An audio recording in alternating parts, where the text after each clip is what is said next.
Mint is still $15 a month for premium wireless. And if you haven't made the switch yet, here are 15 reasons why you should. 1, it's $15 a month. 2, seriously, it's $15 a month. 3, no big contrast. 4, I use it. 5, my mom uses it. Are you playing me off? That's what's happening, right? Okay, give it a try at mintmobile.com/switch. Upfront payment of $45 for 3-month plan, $15 per month equivalent required. New customer offer first 3 months only. Then full price plan options available. Taxes and fees extra. See mintmobile.com.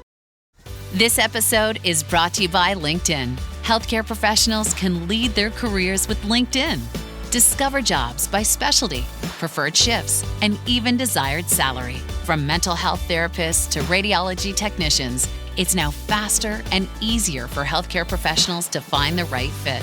Learn more at linkedin.com/healthcare. Side effects may include faster job placement, improved work-life balance, and increased career satisfaction. And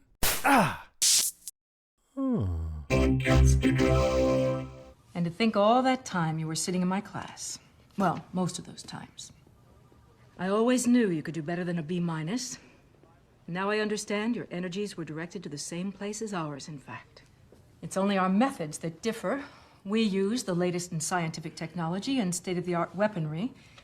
And you, if I understand correctly, poke them with a sharp stick. Oh, it's more effective than it sounds. Oh, I'm quite sure of that. As I'm just as sure we can learn much from each other. I'm working on getting you clearance to come into the initiative. I think you'll find the results of our operation most impressive. Agent Finn here alone has killed or captured, how many is it? 17. 11 vampires, 6 demons. Oh. Wow. I mean, that's 17. What about you? Me? How many hostiles would you say you've slain?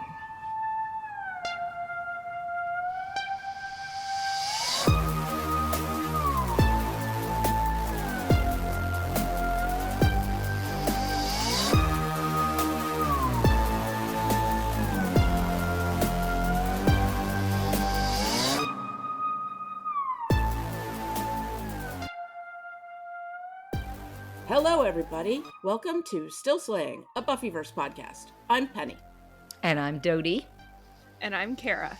For this episode, we're going to be discussing Buffy Season 4, Episode 12, A New Man, written by Jane Espenson and directed by Michael Gershman. This episode originally aired on January 25th, 2000 to an audience of 3.9 million households. Some of the alternative titles in other languages for this episode were 314 in French, Metamorphoses in German, The New Boy in Hungarian, and Someone New in Polish.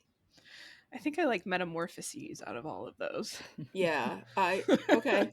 I mean, A New Man, that is the title, I guess, but Yeah. New Boy makes it seem like it's about Riley. I know. Which, it could apply. It kind of is. So first thing, let's welcome back Dodie to the podcast. Welcome, Yay! Dodie. Why did you throw your name in the hat for this particular episode? Oh, it's just funny. I mean, I just love this. Yep. It's such a fun episode. A lot of light humor, even though Buffy almost kills Giles. It's Yeah.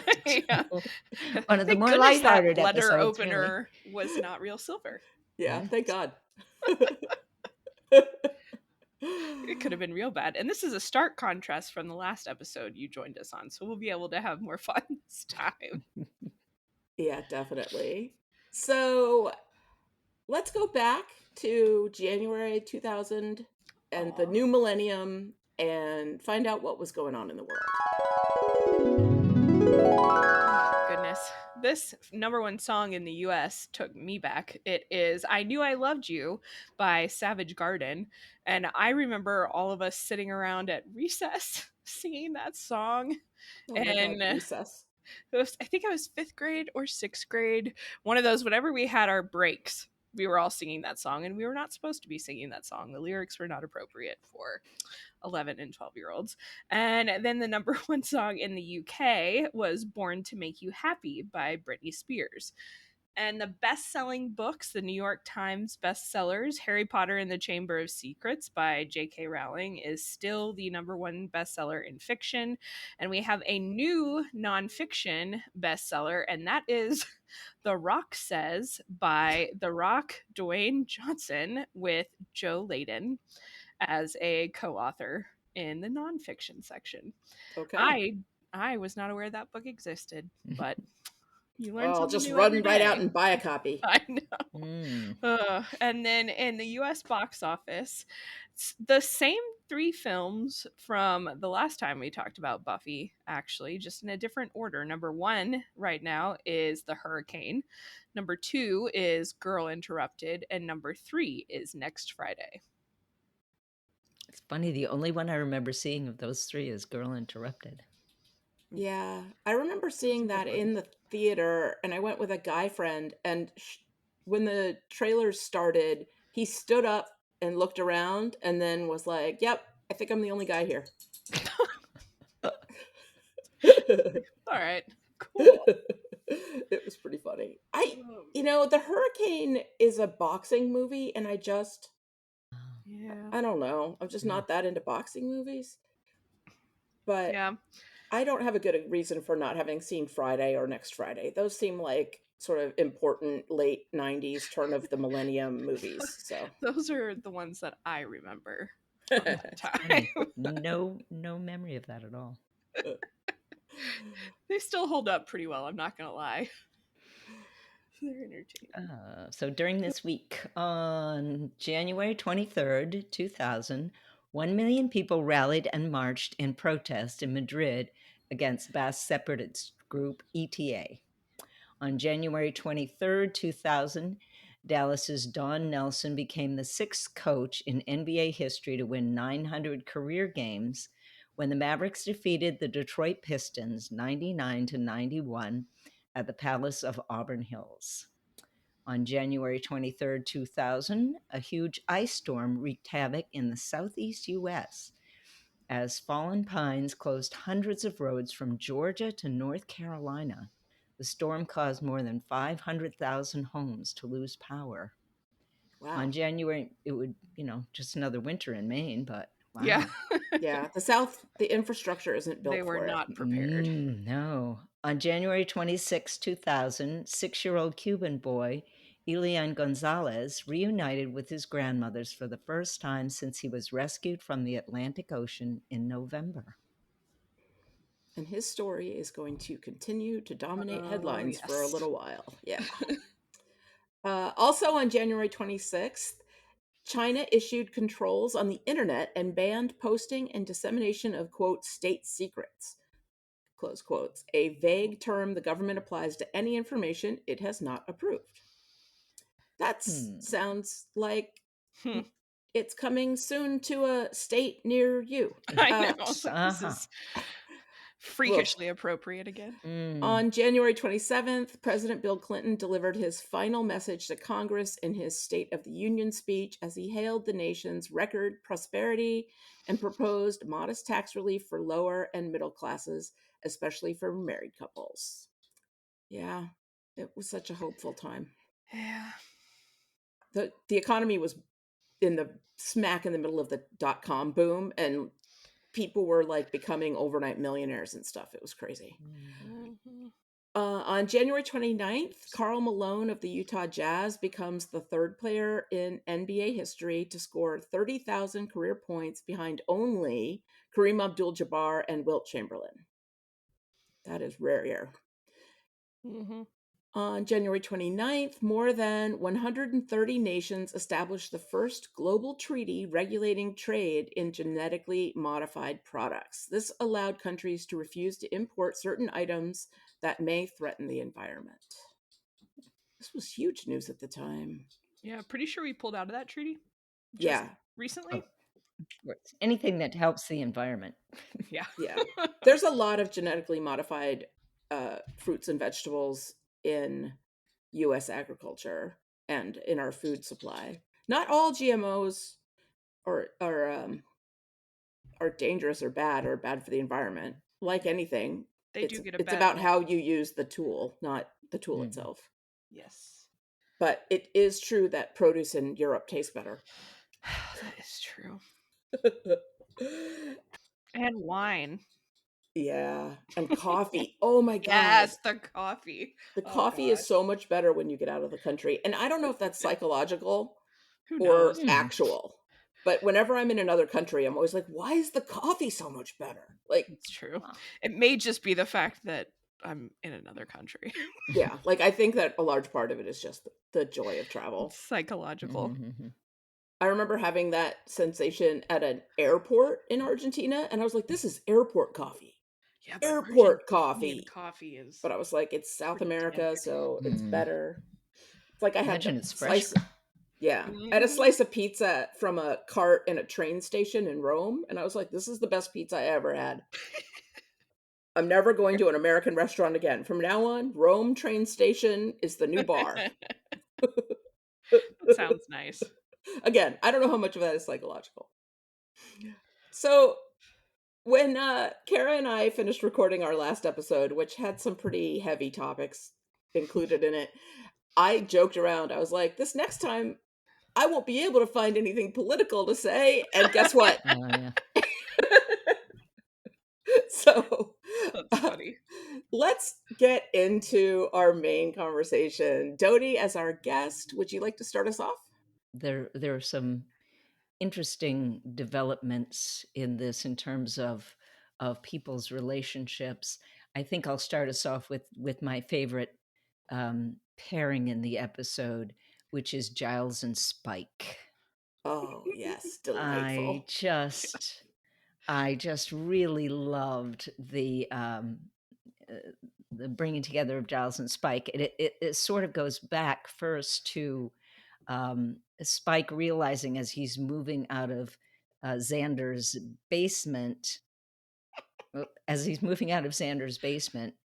and he begins to realize because of a couple of comments that his life is going to change now, that he is no longer a predator. And since he is no longer a predator, he has to figure out where he can get some money. And strangely, Xander is not eager to bankroll him to a hotel room with an honor bar. Honestly, Spike, I don't think honor bars come supplied with pig's blood, but who knows, or blood of any other kind. Shockingly enough. But so when he runs into Giles in the cemetery, which is a great scene. I don't know if you have any clips from that, but I do. Yeah. First off, I want to just note for everyone, because I didn't realize this until this round of viewing, Spike has a measuring tape, and he's measuring a crypt when he sees Giles. And I was just like, oh my God, he's trying to find a place to live. That is so funny. Like, where did he get the measuring tape? He obviously stole it, right? Seriously, from Xander. Probably from Xander, yes. That makes sense. I tried to put my little name as Spike's measuring tape, but that was too long, and it wouldn't let me. Spike. Wonderful. A perfect end to a perfect day.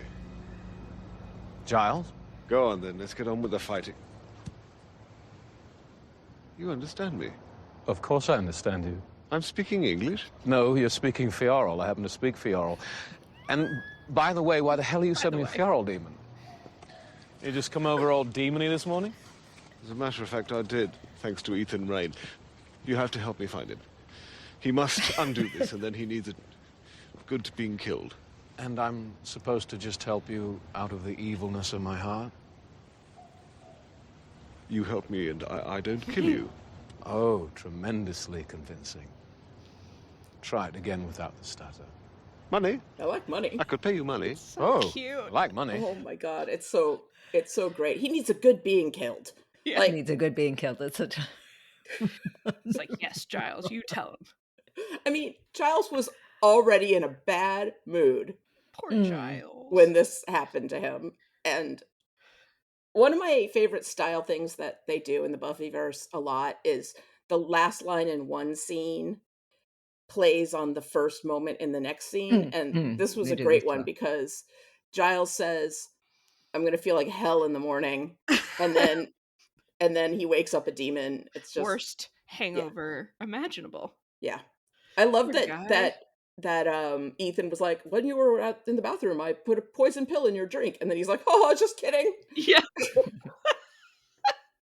There's Yeah, you're he's not gonna so die. ridiculous. But Ethan, the chemistry in general and the comedic timing that both Ethan and Giles have together is always kind of delightful to watch. And seeing both of them bonding over beers and Ethan being creepy with a waitress, it's Yeah. just There's so something, endearing. and we're going to go back to the Spike and Giles relationship, but there is something about someone who has known you pretty much your whole life that Mhm. even if you're at odds with each other, there's always going to be a bond because nobody else can fill that role. And I think Yeah. it's something a lot of people have with siblings, people who have the good fortune to be friends with someone from childhood, like into late in their life. Like that's a rare thing. And I enjoyed the complex relationship that was pictured. This like hate each other, love each other, understand each other They're like brothers. thing. They're very much They like brothers. really are. And right at this moment, Giles is a little estranged from the people he's closest to, really, because all of this college life, he's just a retired librarian who gets hit on the head a lot. Yes, so and Yeah. and the birthday party is such a Ugh.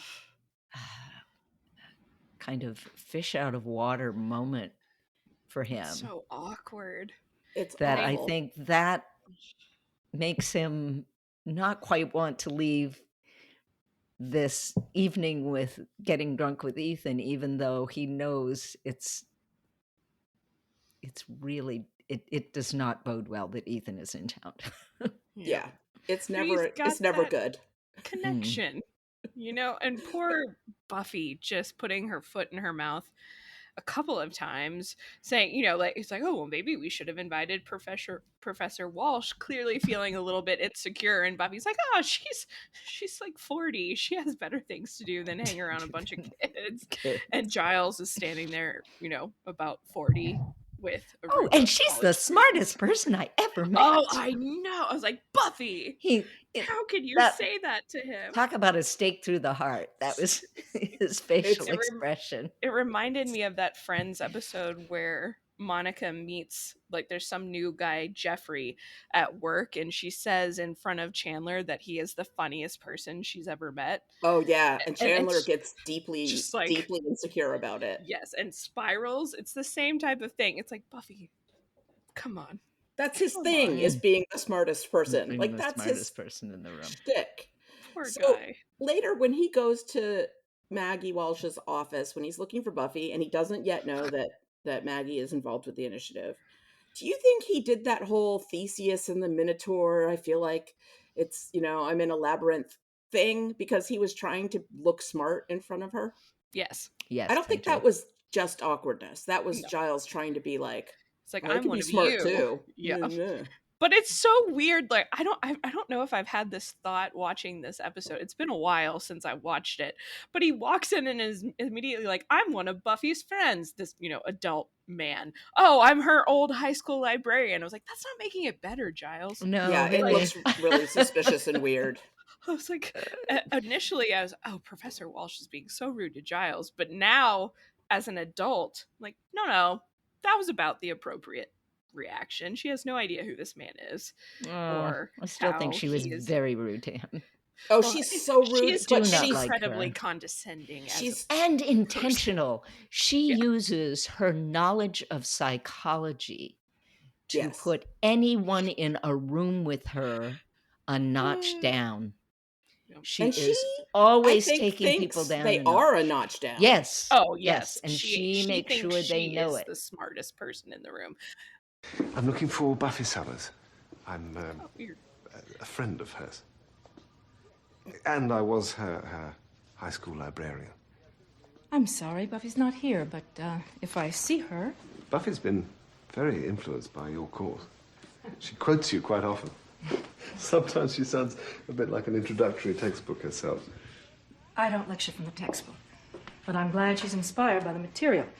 She's bright. All she's really been lacking is encouragement in the academic setting. I think it's best if we let a young person find their own strengths. If you lead a child by the hand, then they'll never find their own footing. And if it's true about hiking, ergo it must be true about life. Well, that's not... I'm just saying that Buffy is well, she's not the typical student. Once you get to know her, she's a very unique girl. I hope you're not going to push her. I think I do know her. And I have found her to be a unique woman. Woman, of course. How wrong of me to choose my own words. She's very self-reliant, very independent. Exactly. Which is not always a good thing. I think it can be unhealthy to take on adult roles too early. What I suspect I'm seeing is a reaction to the absence of a male role model. Absence? Buffy clearly lacks a strong father figure. I'm sorry, I have things to do. I'll tell Buffy her friend was looking for her. First of all, the shade of if it's true of hiking, ergo it must be true of life, is aspirational.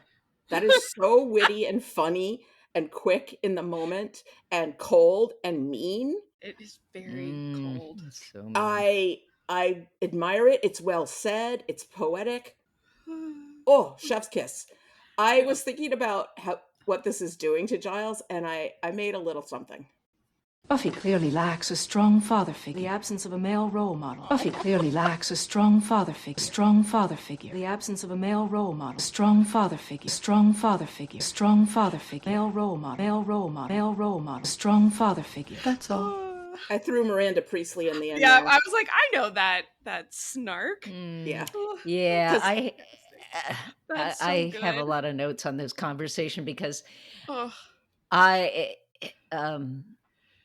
she is very clever and she's very good at this, but she's being mean to my Giles. And I cannot love her for it. I really resent her. If you thought goldenly breaded McDonald's chicken couldn't get more golden, think Golder, because new sweet and smoky special edition gold sauce is here.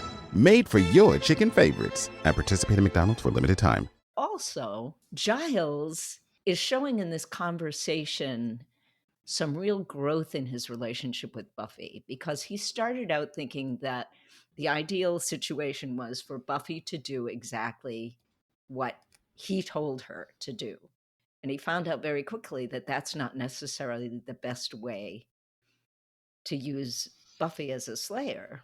And it certainly isn't the best way to have a relationship with Buffy. And I think the things that he's saying to her about allowing her to find her own way is part of his personal growth in this relationship, that he's seen you don't control Buffy. You just help her along the way, but you don't control her. And I really, those comments about she lacks a strong male role model and the absence of a father figure she says this right after saying that that self-reliance and independence is not always a good thing. Mm-hmm. And what she suggests is that with a strong male role model, Buffy would then what? That would have encouraged her to be other reliant and dependent. And other reliant and dependent slayer is not a good thing. Well, and I don't think that Buffy is hyper independent, and sometimes like that can be a bad thing if someone is afraid of, they're so used to having to rely on themselves for whatever reason that they don't ask for help. But Buffy has a good support system. Buffy has learned to confide, unfortunately Giles is not aware of some very important things right now, but Willow and Xander are, Riley is. I don't think she's hyper independent. I think we're seeing Professor, it's really hard to say, Professor Walsh for some reason for me. I'm going to call her Maggie. But it's hard for her she can sense that Buffy is going to be a problem already and is not easily controlled, and that seems to be what her real issue Yeah, is. she Yes, likes and being that able is to the issue. completely control people. And I don't think she's very self-aware about that. I think that I wonder what her take would have been on meeting Faith, because if you want to talk about hyper That's independence and yeah, self-reliance, it's Faith. That's right. to the Uh, point of self-destruction. That is bang on for Faith. So our beloved Sam couldn't be here today to record, but since she is a PhD in psychology, I asked her to opine on this specific speech, and she sent an email. I'm just going to read it. While there are research studies highlighting the importance of a father in a child's development, a key and important confound in that research is how to account for the detrimental effects of parental neglect or rejection. If a child is raised with the idea that they have a father and that this father is alive but neglectful and or absent, this creates multiple negative impacts on the child, such as abandonment, self-blame, low self-worth, etc. It essentially comes into a child's mindset of why doesn't he want me? Research shows that children tend to blame themselves for parental issues. So yes, if there is a father meant to be in that child's life, he better step up and be a loving caretaker. I love how Sam flips between academic and opinion. It's adorable. Yeah, I can hear her talking. That's her voice, yeah. But what about situations where a father was never meant to be part of a child's development, such as lesbian parents or single mothers by choice? There is even the confound of fathers who have sadly died prior to the child's birth. There's been very little data to show any sense of abandonment, low self-esteem, etc. In fact, the research shows that children raised in these environments thrive. One of the reasons is because these are children highly wanted by these communities of parents and likely planned. What we do concretely know is that a child only needs one solid, loving, supportive, consistent, and receptive caregiver. Two is fantastic, but not necessary. There is the theory of the good enough mother. Is Buffy an overly independent person? Maybe. Could this be blamed on most likely very real feelings of abandonment and neglect from her estranged father? Maybe. She's an only child, and those children tend to be highly independent. She's also had to be self-sufficient and face horrendous things, including dying at a young age, all the while keeping it a secret and being told she is the only one in this generation. More likely, I think Dr. Walsh was trying to get some sharp digs in on Giles. She's a professor of psychology, so I'm guessing she's using her powers for bad, and we see that it landed hard on Giles. It was more about him than Buffy. She read him correctly. Also, fun to see the beta test of ChatGPT therapy in Maggie Walsh, all the way back to 2000. Get a human therapist, kids. Good. Sam, thank you for sending that in, and so helpful. And what I think is funny about Maggie deciding to be mean to Giles in that moment is that she doesn't know who he is yet. Yeah. Like, she doesn't know that he's connected to Buffy being the Slayer in any way. She just thinks he's some weird dude. And she's like, it's time for my daily put down of a stranger. Like, so awful.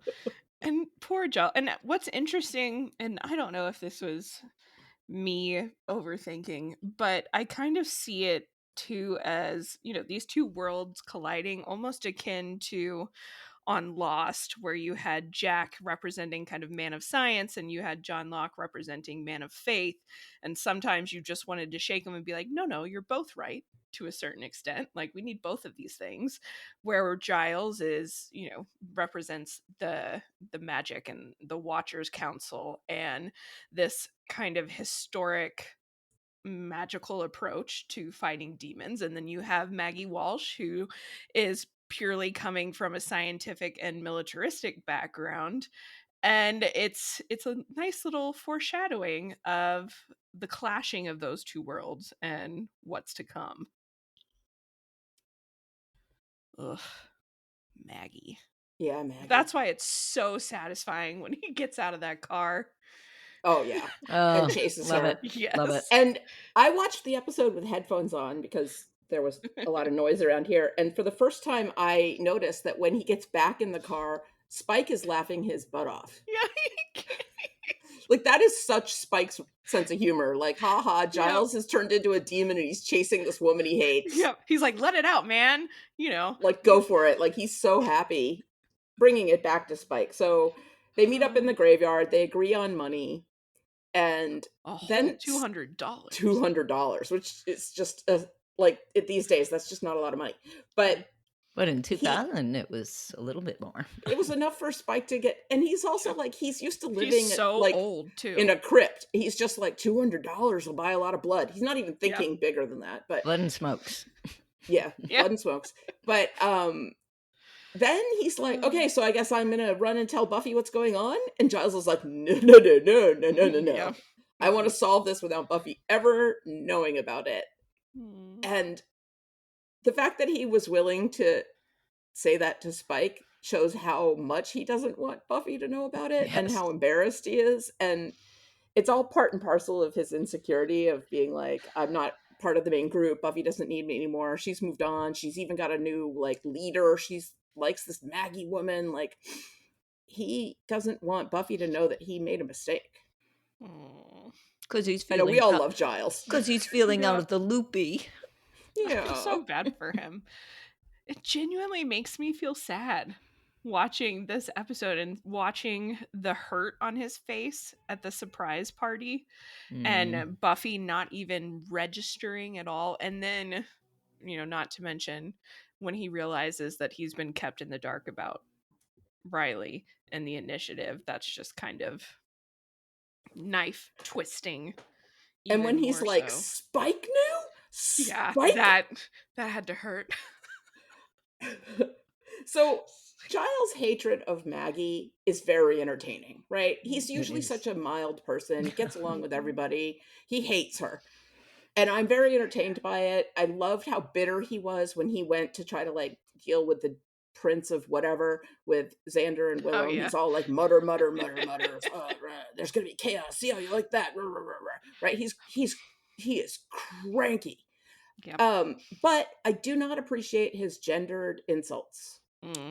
He calls her a harridan and a fishwife, and I'm like, fishwife thing. I was like, Giles, those are specifically stereotypes of women as being nagging, shrewish, loud, vulgar, and I hate gendered insults in general.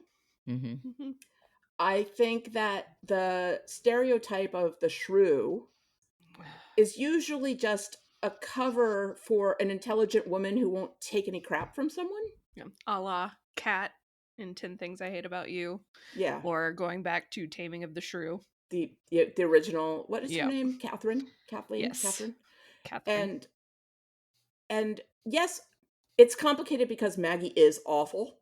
She's awful. But part of me is I want to stand up for this woman who doesn't soften herself for men, doesn't dress for the male gaze, is incredibly accomplished, is in a position of authority, doesn't take any crap from anyone, is a genius. We'll get to that later. But I also am but I hate Maggie and I love Giles. So I have mixed emotions about them. But that's the nice thing, about these characters is they're all flawed. They're all real humans. And Giles is letting, his emotions and his insecurities get the best of him. And I think it's incredibly relevant that he's using these kind of gendered insults. He resorts to almost lizard brain insults. And it shows how much he's spiraling about her. And same thing with, insecurity is a pretty big theme in this episode, especially when it comes to the men in this episode. So the top of my notes, it says, theme, men being intimidated or emasculated by powerful women. Yeah. No, and I said, with Walsh, it seems intentional. I think she does this to any guy she meets who gives her a vibe. She's like, I'm taking you down. And he likes to, berate her students. We've seen her. She's just, that's who she is. But Riley being intimidated by Buffy is fascinating. Yeah. First of all, Buffy repeatedly tries to soften the impact of it and downplay it. She's like, oh, but those were my best stories. You didn't hear about the time that things went wrong. And, oh, well, I have this preternatural power. It's almost like it doesn't count because I'm superpowered and whatever. And Riley keeps being like, wow, you did this, you did that, and you accomplished this, and wow, and what's the plural of apocalypse? And then he says, I don't even know if I could take you. It's like, And yeah, I'm like, Riley. it's like you wouldn't ever have said that to a man. No. And take you is such a violent phrase, and I get they're fighters, right? He and Buffy are both trained as fighters, so the thing he feels competitive with her about is fighting. He's not gonna challenge her to a foot race or like a deadlift competition, because it's fighting is the thing he's competitive about. But I'm not even sure I could take you. Like, wow, you did all these things, but I, and a man am really powerful. I'm not even sure I could take you. It just made me so angry. And then I was like, now I remember why I hated Riley in season 4. I know. Well, because it's wild. She is this mythical figure, essentially, who can slay demons and vampires. So I don't know why he thinks a man who is in good shape and trained is somehow her equal or superior. Yeah. And I think there's two things going on with Riley. One, there's just straight up patriarchy of like, a woman can't possibly be stronger than me, a man. But secondly, she is very tiny. She is really tiny. And they did a good job of playing that up when they spar, right? She's Yes. like a third his size. And the other thing, though, is Riley has always been the best at everything, right? Mhm. He's like the top soldier, the top student. He's number one. He's the leader. He's Walsh's favorite. Like, so he's being threatened both as like just straight skill, but also as a man. And the response of him wanting to fight her is disturbing to me. And it also, it reminds me of so much of what I see on the internet and in social media of men making this what they think is a brilliant point. Like, if women are equal, does that mean I get to punch you? And it's like, yeah, it's like, why is that your measurement? That's what you want. Like, that's where you're going with this. Is that the only reason you're not punching me currently? Because you think I'm inferior to you? Like, there's lots of reasons not to punch someone. Yeah. And there's other ways to be equal or not equal. It's not just fighting strength. That's not the only measurement of a human's value. And by the way, men, we just as soon you stop punching each other. I know. Like, no punching. Can we just not punch anyone? I know, when they're like, well, men have to go to war. And I'm like, yeah, whose fault is that? Like, that wasn't women's plan. Who set Only that if you system have up? wars. If you don't have wars, then nobody has to go to war. So, well, and it's just, I do sympathize.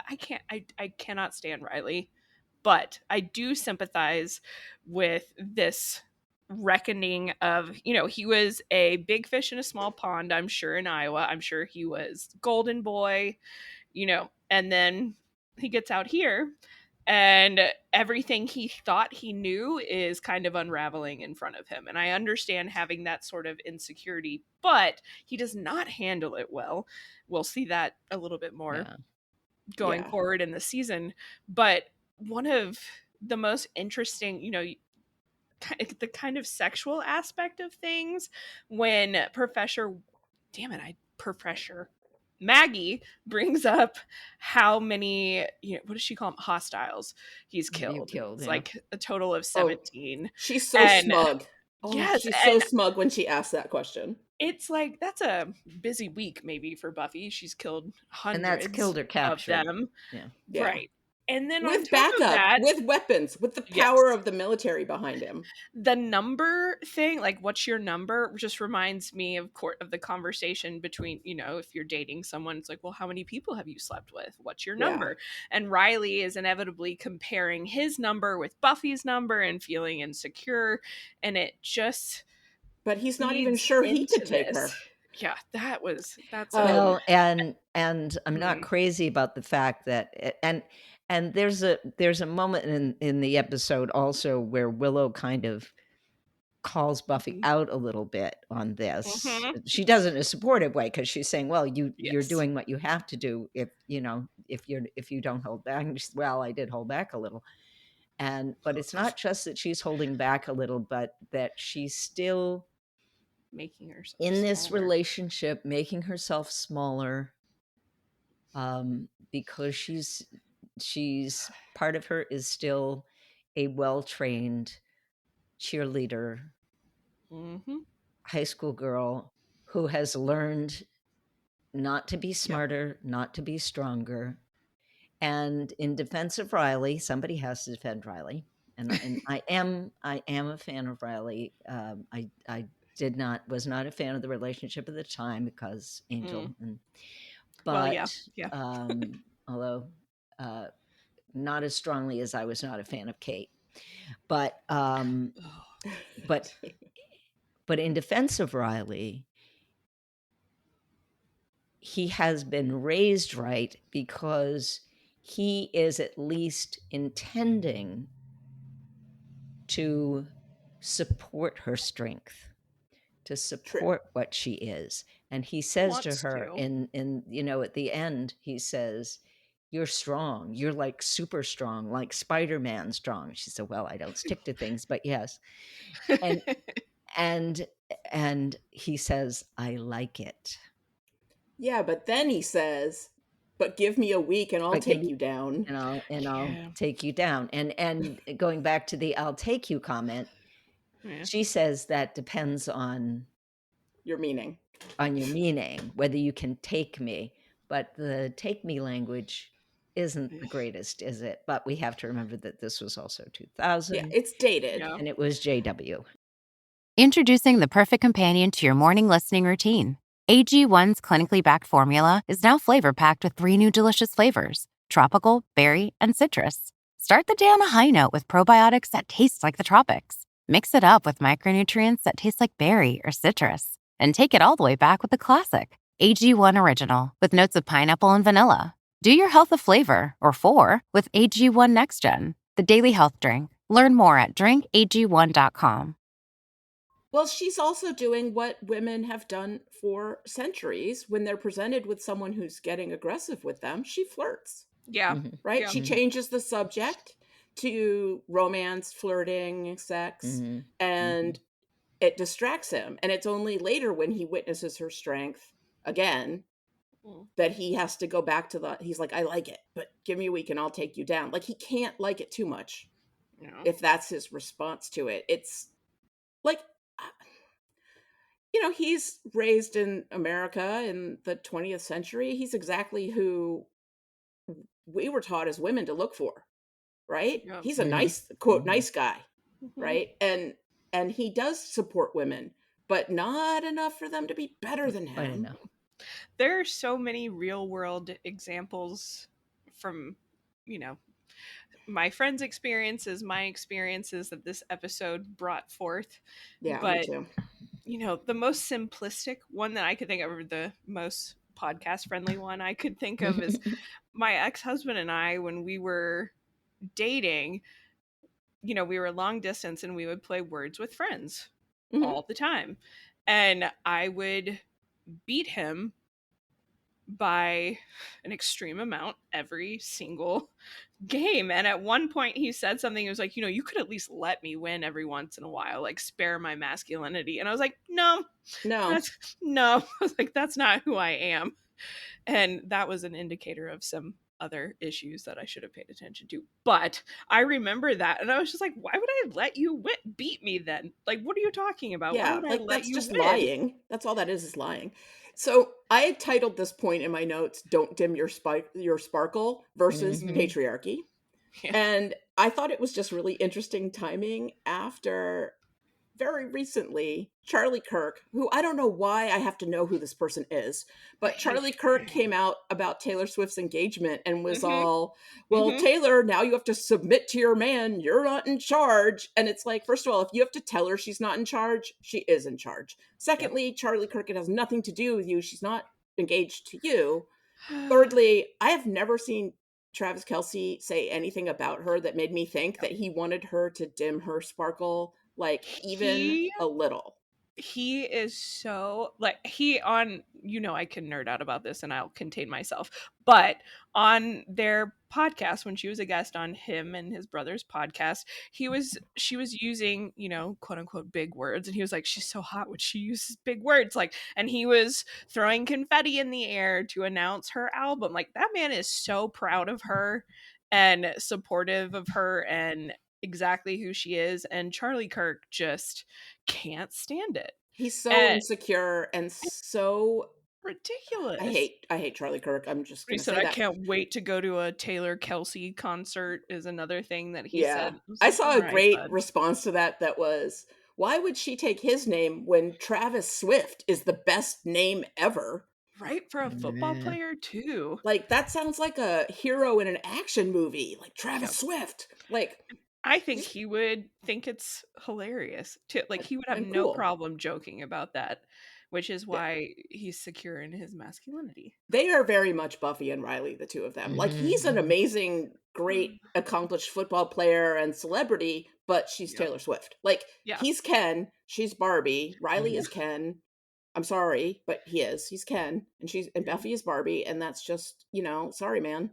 I was thinking about some other parallels in life. One being, whenever I tell some dude that I went to law school, and worse if I tell them where I went to law school, Oh, yeah. which is a fact I really wish I could be, like, uncomplicatedly proud about, that I went to a top 10 law school. But the number of times that in, casual conversation with someone who I've just met, that they turn hostile, they start talking about how being a lawyer is dumb Yeah, or or I could have scummy. gone I to could have gone to law law school. school, blah, like they can't. And I'm like, I was ready to move on from that topic of conversation entirely and talk about whatever is, like, we're at a concert or we're at a party. But no, they're like, they get stuck on it and it becomes like this recurring thing and they can't get past it. And I have to just, like, cut them out of my life. I'm like, that's so annoying to be around.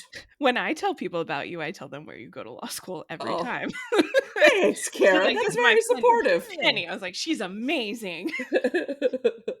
I mean, like, would it I is do it again if crazy. I had a choice? No. Am I proud that I did it? Yes. I also was thinking about, there was a tweet that has circled the internet for like 10 years now where some, I don't know, person goes like, millennial women are embarrassed to be making more money than their male counterparts. And then the response tweet is, no, we're not. Nobody thinks that. Give us more money. Yeah, give me more money. That's not true. That's not, like, what are you talking about? But they're trying to tell women that they should be embarrassed about Yeah. outperforming men. There's a lot of lower your standards. Don't, I was taught as a high school girl, like, boys don't like it when you answer the teacher in class. And I was like, well, then those are not the boys for me. Yeah. Like, they don't have to like me. I'm not going to pretend I'm dumber than I am. Like, they don't pretend that they're slow when I'm running and they're running. They're happy to beat me, and I'm very slow when I'm running. So, I don't know. And then I was thinking about the number of men who think that they, an untrained, just man, could beat Serena Williams at tennis. Oh, yeah. That's one of my favorite crazy I'm like, facts. her serve would put a hole in your head if you're not careful. It's Like, she she's could kill powerful. You. Or that there was something going around on the internet not too long ago, a trend, I think it was a TikTok trend, where it's like, ask the men in your life if they could land a commercial jet, what they think. And then ask the women in your life. And I remember there were maybe 2 of my male friends that were like, I don't know about that. That takes a lot of training. Like, that seems hard. My dad and my brother were immediately like, yeah, of course I could, especially if someone was telling me what to do. And no woman was like, yeah, obviously. I was like, this is the difference in how we're socialized, though. Yeah. And it's just wild when you think about how deep that goes internally.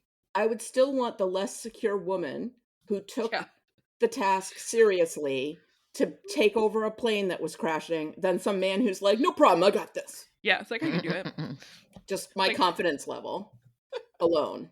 I was also thinking about the trad wife movement. All of this stuff is trying to remind women to be smaller and dimmer for men. Just, like, don't shine so much, don't outshine them. They don't like it. Yeah. Men like to feel like a man, so you should pretend that they're better than you so that they'll feel alpha men. Like, like, if you want to be an alpha man, be better. Like, that's just, anyway.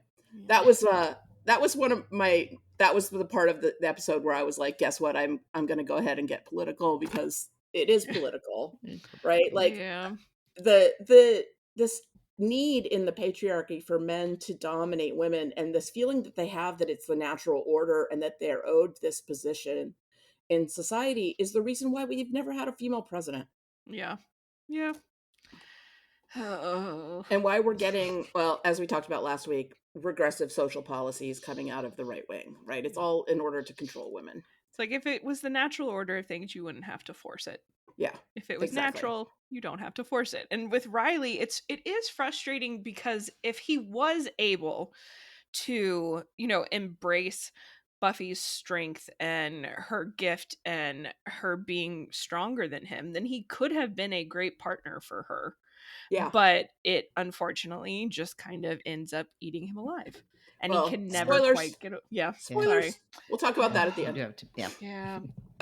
I feel like I just talked all over buddy. Dodie's point. So, Dodie, why don't you pick the next topic? Well, let's see. I do want to go back to the moment of Ethan's entrance, because it's such a great moment when he steps out of the shadow to do his villain monologue. I have it. And I wouldn't say that. I wouldn't say that at all. In fact, Ripper, old mate, I'd say something rather interesting was about to happen. Someone... Oh, bugger, I thought you'd gone. I love the subversion of the villain monologue. It's so great. I know that was just so perfect because Excellent. and his response, "Oh bugger!" I thought It's a little whimsical, and Ethan's like this whimsical villain almost, where he's just fun. It's fun when he shows up and creates chaos, and the way that he plays that off, like it doesn't come off corny or cheesy. It's perfectly executed, and it's just a fun, cheeky little moment. Oh bugger! That's such a good British phrase too. Ethan has really is. Ethan is one of my favorite villains of all villains. Mm-hmm.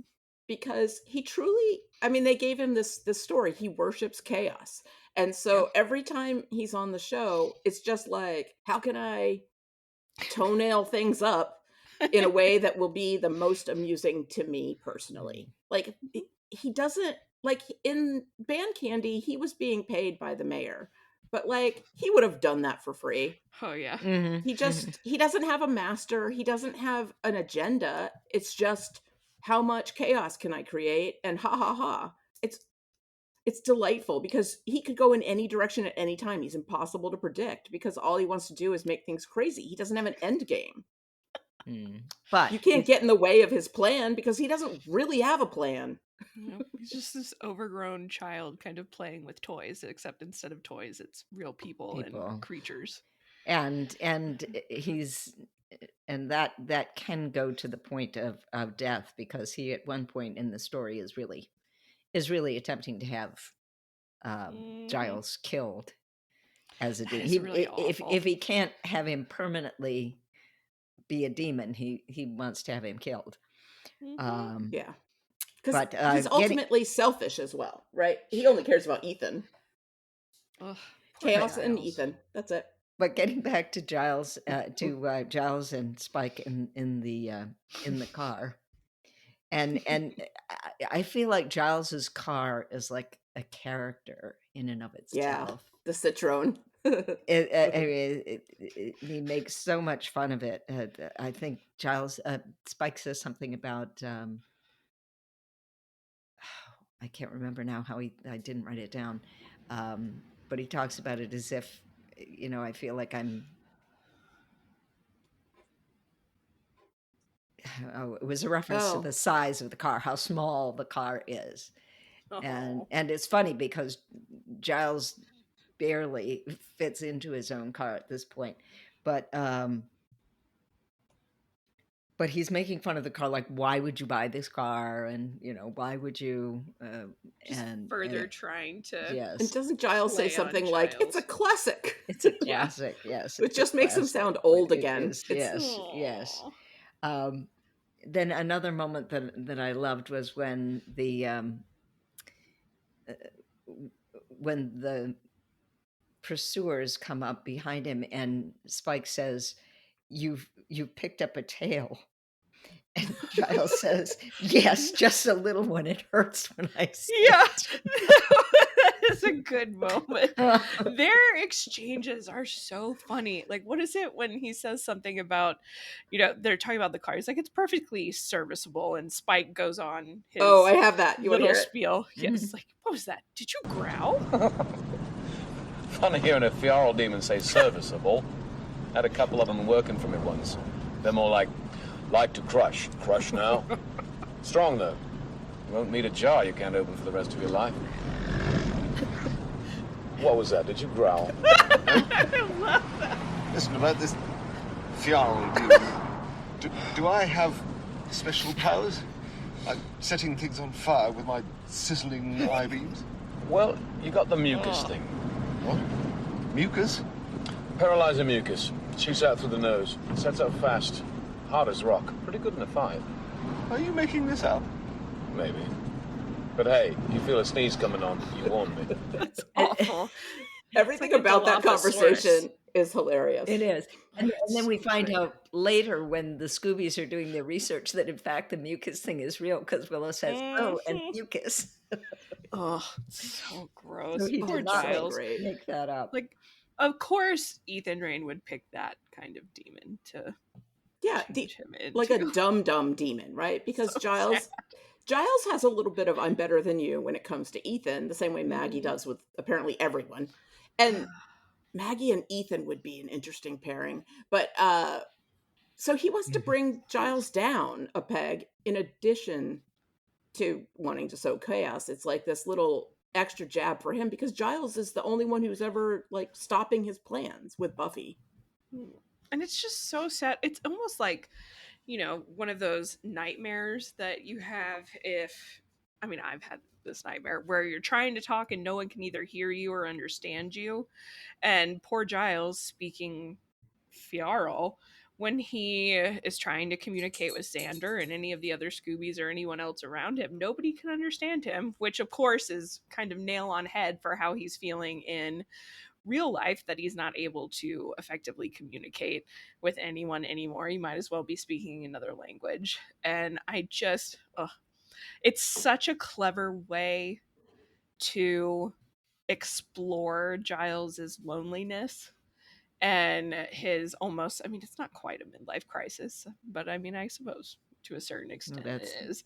Still to come. Yeah.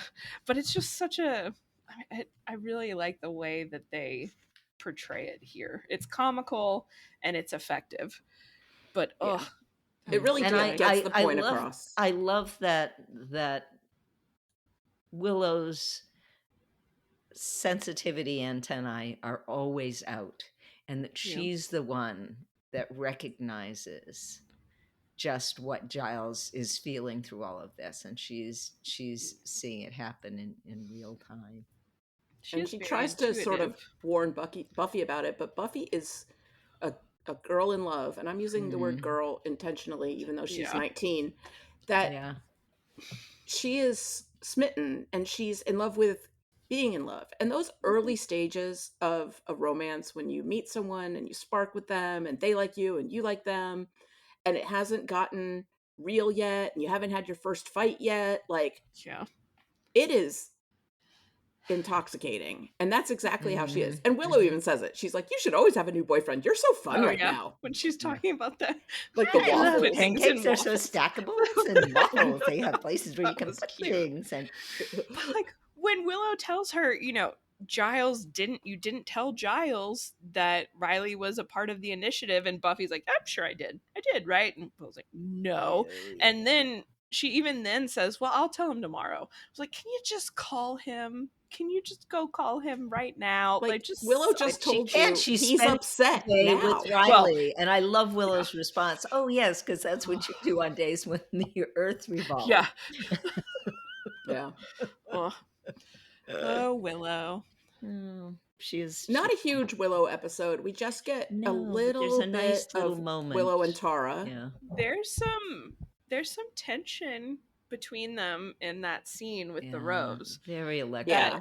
Very electric. It's palpable. It's some unsubtle subtext with the whole we need to be in perfect attunement and the sort of romantic setting and the lighting and the way that Tara was like, okay, what are we doing? Like she said yes before she just even wanted knew to what it be with was. Willow. Yeah. Well, then Willow kind of lying to Buffy about who she was doing magic with. It's Yeah, like, she was alone in the chem lab. It's like, I wonder why you feel compelled not to share that you were spending time with Tara. What could that be about that you were feeling internally? But I'm here for it. Yeah.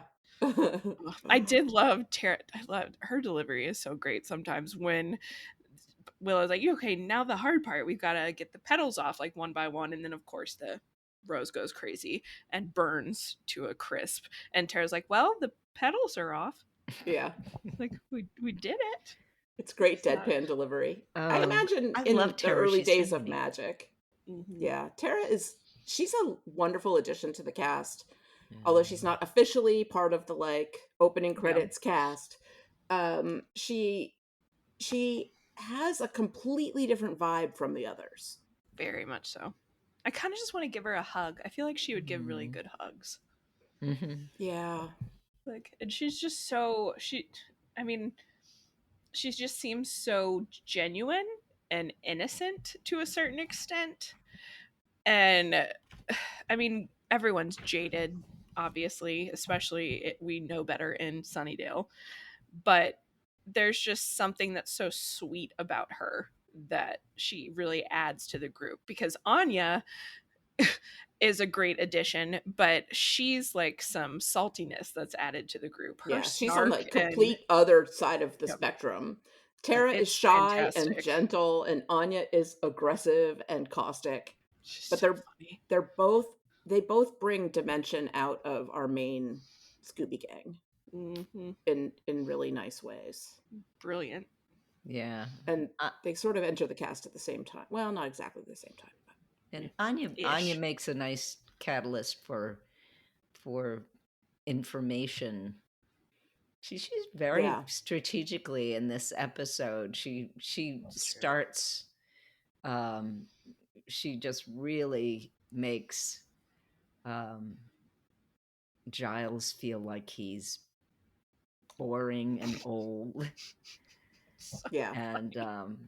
And Xander, you know, who Mr. Sensitivity, but Xander is able to call her out and calls her out on it. But, you know, by then it's like, we've it's talked too about late. this, Anya. Yeah. We talked about this. Oh, sorry. That was rude. Go on with your story. Hopefully it involves Treacle and a headmaster. So she's hoping it's at least going to turn into a sex story. Or it's, it's British at least. Like Harry Potter. Hey, it's Paris. You know I love sparkly things, right? Like stars. Duh. And thanks to Hilton and AutoCamp, I just slept under them. Picture me, serving looks by the fire outside my luxurious Airstream, making s'mores with the kids, while a national park is our backdrop. The great outdoors meets Hilton hospitality. That's hot. Explore all the new ways to stay at Hilton.com. Hilton for the stay. She also has one of my favorite funny lines of the episode. The demon attacked Professor Walsh. Got out of a small gray car, a Citroen. Stole Giles's car. Why would a demon steal a car? Why would a demon steal that car? Asking the important questions. Very important question, because that car is not exactly powerful, fast, spacious, cool. But she's really trying to be more human. So she's studied up, and when somebody moves out and gets their own place, you give a housewarming gift. I love it. It's just like, that's my Take lamp. this lamp. That's my lamp. That was good. Well, this is what you're supposed to do when it's a friend, but when it's someone evil, you don't give them my lamp. And she's worried, you know, I mean, I don't know if it's concern or if she's just pointing out the obvious. You know, you mentioned Dodie, how she was talking about like where you're not gonna have a fridge to store your blood. She's like, how are you gonna live like this? And I love the dynamic. I wish we had more of kind of roommate Xander and Spike, because their interactions, especially with Anya thrown in, are pretty entertaining. Well, let's face it, Spike in a room with anybody Yeah, that's what I was pretty gonna say. much I just is want to see Spike. entertaining. Spike. I could, they could have had a Spike spinoff, and I'd have showed up Ugh. every week for that. In We some all would've world, in watched it. some parallel universe, there was one, and we all love it. Well, I'm sure. I like to think about the rumor or whatever that James Marsters told that he was yes. going to join the cast of Firefly. Oh, a I Firefly. know. Him on Oh, Firefly that would have been would so have been amazing. It's awesome. been so funny. I was like, but in space, you're always subjected, like anytime that you're near any kind of window, there's sunlight. I mean, starlight, but like, Yeah. Oh, that's I an interesting wonder, question. is it I- only the sun as we know it? Would it only be the Earth's sun? Or would it be any sun? Any sort of sunlight? yeah. And like, does that mean there's demons in outer space too? Like we have all these alternate dimensions that can be accessed through Earth. But if you think about the vastness of the universe, how many alternate dimensions would be accessed from all those other planets? It just starts to boggle your mind a little bit. That's true. We need Neil deGrasse Tyson to weigh in. Anytime you Sure want to come on the he answered that podcast, Neil. question. Yeah. We have an open seat for you anytime. Oh, I'm sure he man. has time for this. Of course. We're a priority. I know it. So there's a moment with Ethan, and this is where I'm going to get overtly political, where Ethan reminds me of a lot of MAGA people and some specific MAGA people that I know. Mm. We used to be friends, Ripper. When did all that fall apart? At the same time you started to worship chaos? Oh, religious intolerance. Sad, that. I mean, let's look at the Irish troubles. So how many times I have had a conversation with someone who's like, can't we just disagree on politics and still be friends? And I'm like, not when the politics that you support are fascism and homophobia and bigotry. And then they're all like, oh, you're so intolerant. So much for the tolerant left. I really need them to understand the paradox of tolerance. I really need that to be. They don't want to, so they never more will. common knowledge. But when I was going through the episode the second time and I got to that moment, I was like, oh my God, I've had this conversation. Yeah. I've been Giles. I've been like, you worship chaos. And they're like, but I have the freedom of religion. And it's like, and I have the freedom to not be around you. Like, yeah. Yeah. Ugh. Sorry, if there's any MAGA people who are listening, I'd be shocked.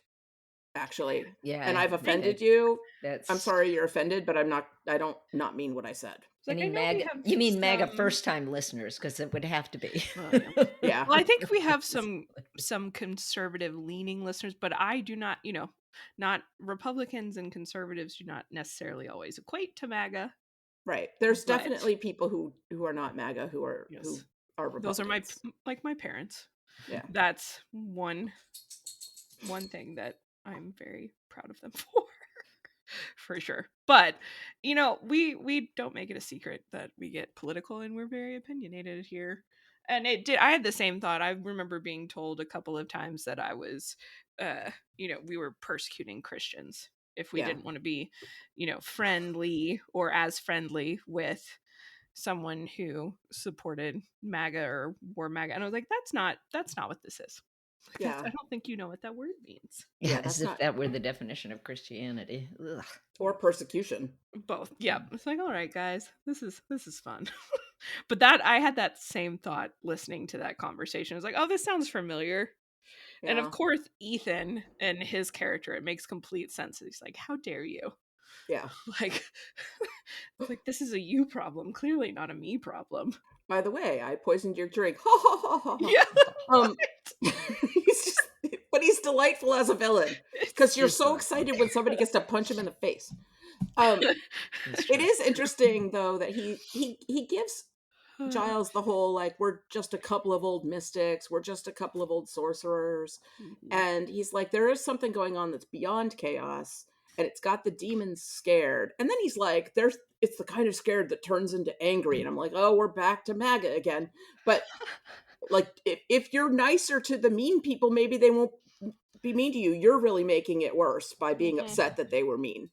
But he brings up 314. And Giles rightly at the end of the episode is like, Ethan's not the best source. But you know, he may have had a point about this, I and mean, it's a we very should be wary. specific number, Yeah. you know. And interestingly, pi. I was like, okay, 314. How intentional is that? Yeah. I don't know if that was meant to mean anything or is just a nice number, 314, but It is a nice number. we did see Maggie disappear into the guarded, passcard protected 314 in the initiative later in the episode. So it Wonder was a what could nice way be to in introduce that. Like, dun dun dun. Oh, sorry. Captain Jack wants to join. Oh, hi, Captain Jack. Hi, Captain Jack. Just sit. And the other point I did want to make about Spike in this is that we're seeing a process with Spike, and Spike is becoming a reluctant Scooby. Yeah. He has, he is always reminding people, hey, evil, he did it with the radio in Xander's basement. You're taking that's my radio. Like, what do you expect? Hey, what do you expect? I'm evil. But and he reminds Giles that out of the evilness of his heart, he's not going to help him. But he is becoming a Scooby. And he is, in fact, finding some pleasure in being one of the good guys. He won't admit it to himself. He keeps denying it. But in truth, he is enjoying being the one to help. And I think it's also that he just is enjoying being part of a group. Yeah, he right? found Social community. belonging. Yeah, like they hate him, but he's helpful, and so he keeps being let back in. And I think that he hasn't had a group of friends in a really long time. Like, he had Drusilla, and for a long time she was like super sick, and he had to care for her. Yeah. And back in the day, he and Angel and Drusilla and Darla were like a gang, but definitely not friends. But not friends, yeah. Like, he and Angel were always at odds, and Drusilla is his lover, not his friend. I mean, it's no coincidence that when Giles is feeling like an outcast, he kind of buddies up with the other outcast, and they work together. And Spike loves it. Like, he has fun. He can say all the snarky things he wants about how much he hates the Scoobies, but he's he having wants a good to be time around them. Yep, he has fun. And it all starts because he sees Giles and he's like, ooh, a demon I can beat up. Yeah, he's like, oh, I can kill you. That's allowed. Which I am curious if he would have been able to actually do harm to Giles in demon form. If he is still at such heart an interesting question. a human. There. Yeah, we don't like, find he didn't that even out. try to hit him. Like, we saw nothing. I was like, oh, I wonder if he would have. Yeah, because he was still pretty human in there at that point, because we see that he's gradually becoming more and more Fjarl demon and less human as time goes on. He says he just wants to kill people. And yeah, it's a great performance by Anthony Head, where he's like, I don't like this feeling. And his voice gets really deep, and he's like, this mindless need to crush and kill and destroy. It's like, he did a great job. It was scary, and I was like, oh no, he needs to get this fixed fast, or it's going to be permanent. But and when not Buffy before stabs him, he has his moment with Professor Walsh.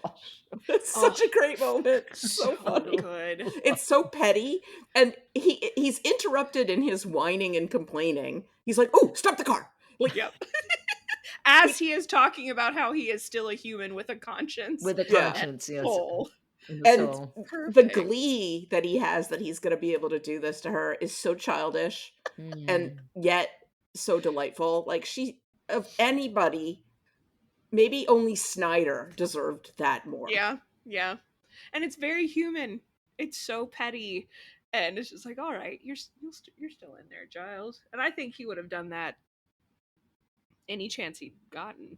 Yeah. Like, it was just the perfect timing, which I also don't understand how, I mean, unless I misunderstood it, that there were members of the initiative relatively close by and yet weren't able to get over there in time or follow Spike and Giles. Well, that's when they started following them, Right. So what happened in my head?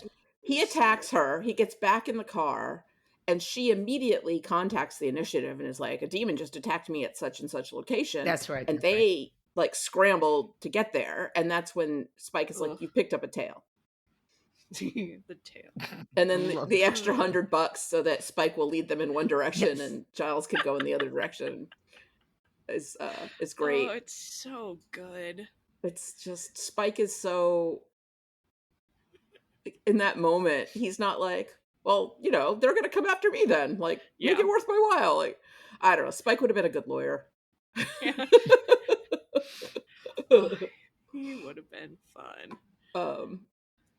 Other great Ethan moments after they're all caught and after the is this thing even silver moment where Buffy doesn't kill Giles because she recognizes him. And then the next scene, Ethan is sitting in front of a little like circle of stones and there's like smoke and whatever. He's clearly just done a spell and Rupert is okay now.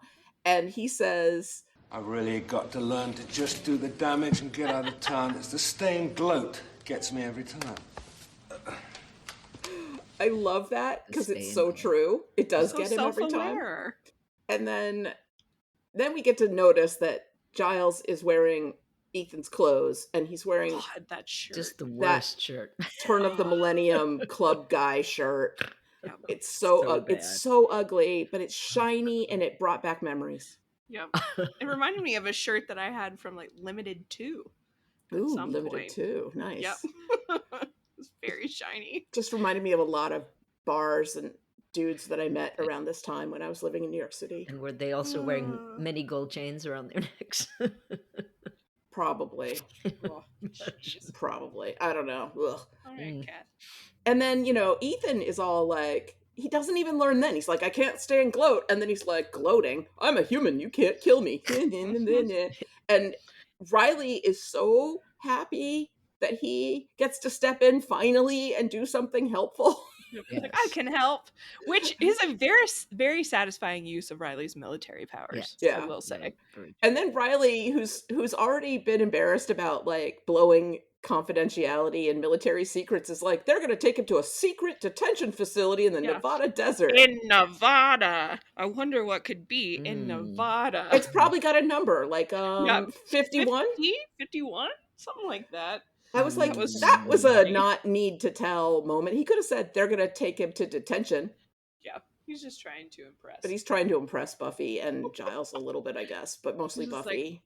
Like, I'm helpful. Also, we have to give him credit that that's the reason they're there and that they knew where Ethan's hotel room was because because Riley violated everyone's Fourth Amendment rights. I know. That is I have scary. a whole bunch of notes about is pick up any phone and say, "Yeah, this is happening." So illegal. Tapped into 911. I have a master key for every shop on Main Street. Terrifying. Yeah. I could just pick up a phone and get private data in like 2 seconds. Terrifying. Like the initiative is scary. It's very, very shady and illegal. Incredibly telling as to how the writers also view the government and the military. Because it seems to come up. And this was before the Patriot Act. Like this was before we were like in a super surveillance state. This was intense time. The magic store scene when they break in and Riley's like, you shouldn't have done that, and Buffy's like, I don't have time for whatever, and he's like, I have a key, which was funny. And then he's like, I don't even know what I'm looking for, and Buffy goes, but I do. And I was just like, it's just another way to highlight the difference in their relative experience and belonging in this world. Like Riley's very direct and forceful, and he's like, monster, kill monster, capture monster. And Buffy's like, there's a reason behind stealing the car. There's more to this than meets the eye. I found Ethan Rayne's name. There's no way that something weird is going on and he's not behind it. Like, and even him expecting Buffy to kind of fall in line when he's like, this is a military operation now, Buffy. Like, I'm not bringing you. And she's like, no. you don't understand. You get to come along with me because I am doing this one way or another. You're not the boss of me. Yeah. Hello, Nugget. But he does get it. Hi. Dodie's cat has entered the chat.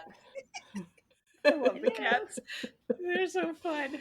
They all want to talk about Buffy too, obviously. It's the cats of podcast. Podcastica. That pun is hard to come up with, but you get the idea. Podcastica. This episode is sponsored by Friskies, who would like to tell your cats hi. Now, if that didn't get your cat's attention, there is one thing that always does the trick. Just pour some Friskies crunchy food in the bowl and you'll hear those paws come running. Works every time. With so many Friskies choices, you can always bring your cats running from their secret napping spots. There's always more to explore. See for yourself at friskies.com or visit your local store. There were some really amazing, hilarious lines in this episode, and I tried to isolate a couple of them. So, the Slayer. Yeah, that's me. We thought you were a myth. Well, you were mistaken. I love that so much. And So the look on much. Buffy's face is, I just delivered a really good pun, didn't I? Like, yeah, she's like, I did it. Love a good pun, and that's one of the best in the It's entire so series. You were hilarious. She delivers it so naturally too. Yeah, you were just like- mistaken. Yeah, she's, oh my God, I love her so much in that moment. And there is also a line in this episode that has lived in my head for decades now, is when Riley goes, you're in charge. You're like, make the plan, execute the plan. And that's what I say to myself sometimes when I'm like, well, I just have to take care of this. Make the plan, execute the plan. It's a little pep talk built in. It's like, I got it. Yeah. Make the plan. And again, that's part of the speech where he says, and I like it. And then he says, but give me a week and I'll take you down. I'll Take you down is even worse than take you. Take you Yeah. down? If that line weren't in there. Yeah. When he says I like it, you get hopeful. Yeah. Right? And then he I says, was like, "Give me-" he likes it. And then I'm like, oh, but he's threatened by it. Like, and it's played for everything like it's a romantic moment. There's like soft lighting and he's smiling and she's smiling and there's nice music, but like, that's a threat. But it's yeah. And it's the fatal flaw of their relationship. It's they are kind of hitting us over the head with it. Like, nah, he's not okay with it though. He is not okay with it. It's like, all right, fine. I also like when Spike is describing Giles and Ethan, and he said he's like two of them, and like English like me, but older and less attractive. It's like, yep, all right, Spike. Yep. And then the waitress is like, yes, I know exactly who you mean. Like, and how she's many British guys do obviously they get in deeply Sunnydale? attracted to Spike. Yeah. I mean, her body language. Yeah. Is like, and he's working it. He's all like draped on the bar. Yeah. Like, And she is just like being drawn to him. Man, I would be screwed if Spike wanted to kill me.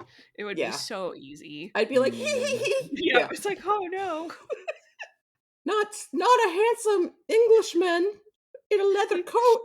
He's just so sarcastic. Yeah, like he's I'm delightful. such a Peroxide hair and sucker black for nails. sarcasm. Yeah, he's just really funny too, and that's so attractive to me. Mm-hmm.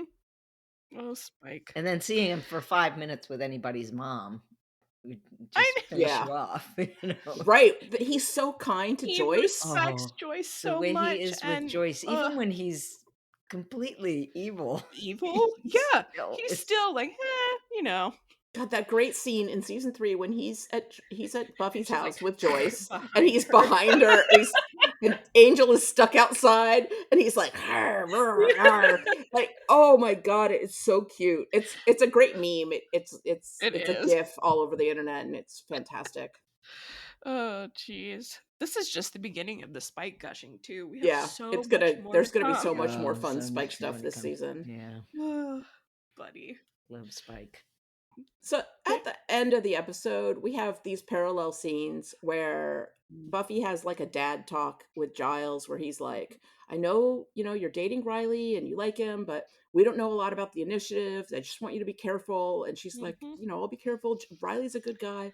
And then Riley is talking to Walsh, who's like his mom, and she's like, so she shows up and the rules are out the window, and just you got to be careful of her. She reacts on instincts. There's no discipline. Her loyalties are in question.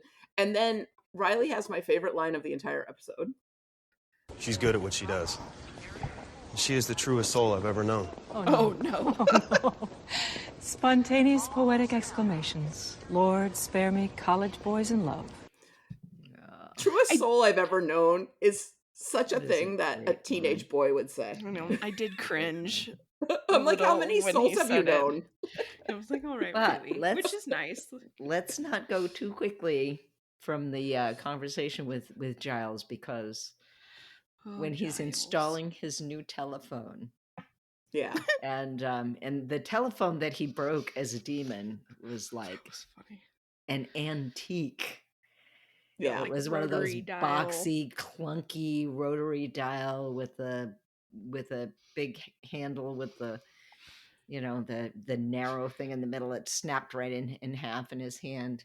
And now he is installing a, that's like the latest telephone. In 2000, that was a very up-to-date telephone. And Buffy comments on it. She compliments him on his really nice phone that he's installed. He goes into a wonderful bit about, yes, and if you anybody ever needs to give me any important information, they can talk to me through this magic tube. yeah, it's like, yeah, and she's like, I'm sorry, I really thought I told you. Like she really, I think that the way that she recognized him, even though he was a demon, and love that. the love that she showed for him, like when she was so angry at this demon that she thought had killed him, really restored a lot of Giles's security in their relationship. What did she say to him? You're the only person that can look that annoyed with me, or something. That disappointed. And that's how she recognized him. I was like, oh, Buffy. Yeah, so cute. I did enjoy, he is huge. Like the demon version of Giles is gigantic, and she just wails on him. Yeah. I never get tired of teeny tiny Buffy taking down larger opponents. Just That never is get true. tired of that. It is very satisfying. And it's only because the Fieral demon is taking him over that he fights with her at all, because of course he wouldn't. Otherwise he Earlier would have on, just been like, please don't kill me. Yeah. Yeah. I mean, Xander was lucky that it was mostly Giles when he was throwing pots and pans at him, because that's true. Otherwise, we haven't talked about that scene, but it is so funny. He goes to Xander's and he's like, okay, Xander, it's me. I may look a little frightening when you wake up. But first he's like, I judge you for sleeping in. And then he's like, it's 10:30 in the morning. And then Xander is like, chaos ensues, and then Giles runs through the neighborhood to escape, and he's like, best choice you could make, Giles. Like, what? That part where he's running through the neighborhood, I was like, could we have been a little more subtle about this? I mean, I don't know what the geography is there, if there was a way for him to run through backyards or something instead. So suburban. It was, oh my God. That poor guy. That's a bad day. And of course, like, poor Xander could have had a heart attack waking up and seeing this demon growling over him. But it's so funny that Xander thinks he has bested this demon. He's so proud of He's himself. like, I scared him off. It's like, Xander. It's like, that's what happened. And he references it later. He says he may have a saucepan shaped bruise. Oh, yeah. Just like, no, bud. So proud. Oh, jeez. So I'm mostly down to notes. How about you guys? Yeah, I think so too. I have a little, what I think is a bit of a gaffe note, because at the birthday party, Giles has just been given a piece of birthday cake by Willow, and then just like seconds later, Buffy and Riley comes over, and Buffy introduces him to Riley, And then she says, "Oh, look, he has no birthday cake," and sends Riley off.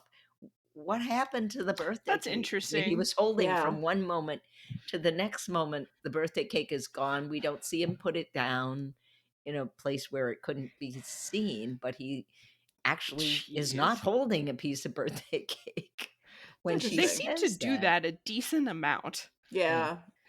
I just thought that was a Come on, little buddy. little tiny bit gaffy. That's kind of funny. I have a little gaffy question too. So Giles wakes up in the morning as a demon, goes over to Xander's. We know it's 10:30 a.m.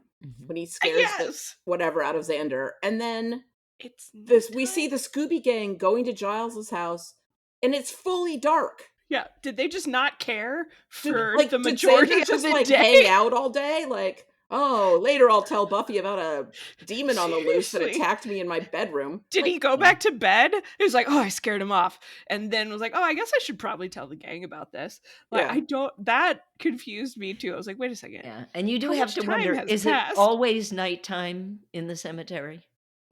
Yeah. Sometimes it feels like it's always nighttime It's in true. the cemetery. They just cross the border, and all of a sudden it's dark. I mean, it's Sunnydale. There's no telling what kind of weird True. physics are at play. Well, I feel like we also do need to celebrate the fact that this was a Buffy birthday that did not go by diabolically right. horrible for her. Yeah. It Like, is it the turned out bestest okay. Buffy birthday bash in a good long while. In a good long while. Yeah. Like, Willow could have maybe given them a hint that they didn't need I a love that crossbow line. and a stake out as they're going I know, to the being surprise bring party. your weapons. And Giles is right. Buffy has enough things jumping out at her in the dark. Why would they throw the Slayer a surprise party? They've done this before. I don't understand it. Yeah. Like, she could react and kill one of you real quick. Yes, the entire line is, "Of course you could smash in all my toes with a hammer, and it would still be the bestest Buffy birthday bash in a big long while." Yeah, Very because good last point, year Buffy. on her birthday, she got her powers taken away from her Yeah. and had to fight Kralik to get her mother back. Right, and the birthday before was When the angel. The angel Yeah. one. Yeah. Ugh, poor Bad, Buffy. bad, Those are badness. bad birthdays. Yeah. Bad. I did enjoy Willow's shirt she was wearing in the cold open and at the birthday party that said "as seen on TV." Thought that was really cute. I kind of want one. Yeah, And a little cheeky. in the scenes where Buffy's meeting with Maggie Walsh and later when she's sparring with Riley, she's wearing the most early 2000s hair scarf ever. Mm-hmm. Like, I remember those. I could never get them to stay in my hair because my hair is like slippery, whatever. And her favorite sweater. That sweater shows up on Buffy through seasons 3, 4, and 5. It looks so cozy. It's beautiful. It's like semi-sheer white, really soft wool. I went out and bought a sweater almost exactly like this, and I wore it until it like fell off me. I loved it. Buffy's inspired a lot of fashion choices for a lot of people during that time. I remember I had one of those headband hair scarf things that I would wear, and I remember being told that it violated dress code one day during 6th grade. How? Because it was a hat. Oh. This is a headband. This is not a hat. But I'm still kind of bitter about that because it was really cute. Yeah, that's not a hat. No. I don't like that. Was that when they were starting to dress code against gangs or something? Well, not at my school. It was my middle school was just pretentious as hell, I think. You couldn't wear sandals that didn't have backs on them. You couldn't wear open-toed shoes, or like our skirts. Everything had to be like 2 inches above the knee. All sorts of stuff. That's the only reason I ever got detention. Was dress code violations. Good times. That does sound like good times. Mm-hmm. I was a little stubborn. Just a smidge. Let's see. All of my other points are like one-offs. Let's see. Who's harming the demons? No. Yeah, I've pretty much done all this stuff. I just have some spoilery stuff to talk about. Yeah, I think that's it. Oh, I did the only other thing that I thought was really cute is when they do, they bring Buffy in and they all say surprise, is how thrilled Xander looks that they've pulled off the surprise. He just looks so happy. And I was like, that's really sweet. That's I was cute. like, good job, Xander. Yeah, Xander was thoroughly unproblematic in this episode. That's true. And he's like helping Anya become more human and polite and understanding. I think bringing Anya in does a huge service for Xander's character. Yeah, Because he just stop obsessing about Buffy and Yes, acting like he God. owns her. Yeah. Yeah, he gets a lot better from here on out. He does. He grows up. Yeah. Well, shall we move on to some pop culture and not pop culture references? Yeah, there are some very not pop culture references in this one. Oh, man. First up, when Giles meets Professor Walsh for the first time, he says, "You're hard to find. These halls are quite the labyrinth. I felt like Theseus and the Minotaur in the labyrinth." And Giles is referencing Greek mythology, a story in which the Minotaur, a creature with the head and tail of a bull and the body of a man, was cast into a huge maze known as the labyrinth. Theseus killed the beast by fastening a ball of thread at the entrance of the maze and using it to guide himself to the Minotaur, which he then beat to death. He then used the thread to make his way out of the labyrinth. That is a very simplified telling of that myth, but that is the gist. It occurs to me that Giles sort of turns into a Minotaur-like creature. And I never put that together before. I didn't either, but it is a foreshadowing because he says he feels like Theseus and the Minotaur. Mm-hmm. Yeah. He doesn't say I feel like Theseus or the Minotaur. He says Theseus and the Minotaur. So that is a little foreshadowing there. I had It not really ever is some picked up on that excellent before. writing in this episode. Yeah. It's like peak Buffy. Riley says to Buffy, "You're strong, like Spider-Man strong." If there's a listener who doesn't know this, I know. Spider-Man is a popular. I was like, how do I even put this in? Spider-Man is a popular Marvel comic starring Peter Parker, who leads a double life as superhero Spider-Man. Made into many successful movies starring Tobey Maguire. I said that weird. Made into many successful movies starring Tobey Maguire, Andrew Garfield, and Tom Holland, and one movie that has all three of them as Spider-Man, respectively. There are many similarities between Peter and Buffy, as she too is trying to lead a normal life and occasionally make a living while saving the world. And also that they get their powers when they're teenagers. Indeed. This is true. But she doesn't stick to stuff. Yeah, I love that. That's her. He's like, no, I'm not just like Spider-Man. So cute. Okay, Ethan says, "Oh, religious intolerance, sad there. I mean, just look at the Irish Troubles."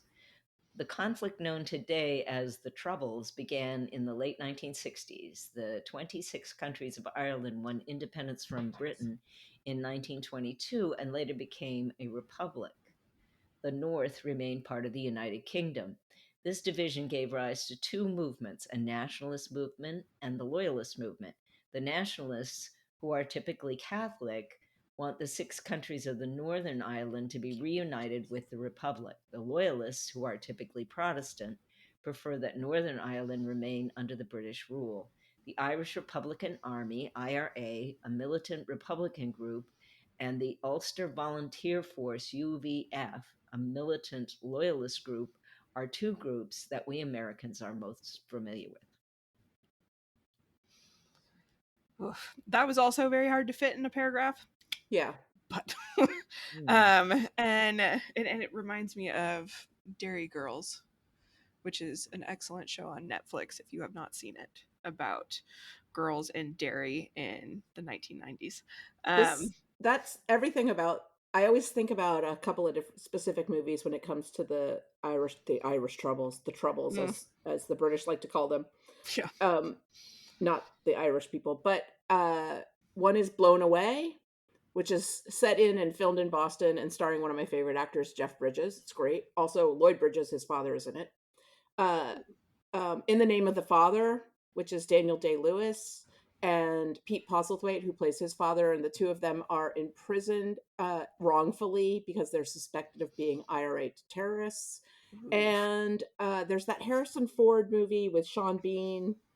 It's one of the Patriot Games. Patriot Okay, Games. I was like, it's a Tom Clancy book. Yeah. It's about the IRA versus the British, and he gets mixed up in it. Those are the sort of, in my head, the like big ones that talk about these issues. makes But there sense. are so many more. There's the absolute brilliant The Hunger, which is one of the hardest watches I've ever watched. About Yeah, there are different. Yeah, there's a lot of movies levels. about this, and books and stories and things that you can find, and Worth looking songs and into and poems and educating yourself about, I think. documentaries, and there's a lot of Important information time. about it. And then, of course, this is on a much less serious note. When Spike spots Giles as the Fieral demon in the cemetery, he says, "Well, what do I spy with my little eye?" Which is a reference to the game I Spy, which me and my family would often play on road trips, in which someone chooses an item in the vicinity and says, "I spy with my little eye," for example, something purple or something starting with an L. And someone else tries to guess what that something is. Yeah. I wonder how universal that game is, because we played that all the time. We do too. I play it a lot with my niece when we're Aw. bored. That's fun. So moving on to a little bit of trivia. In the original cut of A New Man, Buffy said the following line to Giles: "I'm so sorry about, stabbing you in the heart." This was deleted from the episode due to time constraints. Aww. With a major selection of the looks your kiddos love, starting at just $4 in the Walmart app, a new school year means a stylish new them. Who knew? Find skater skirts and Crocs that say, "I'm casual but cool." Sparkly sneakers that say, "It's my classroom, you're just learning in it." And preppy polos that say, "I'm the teacher's pet," even if they're mommy's menace at home.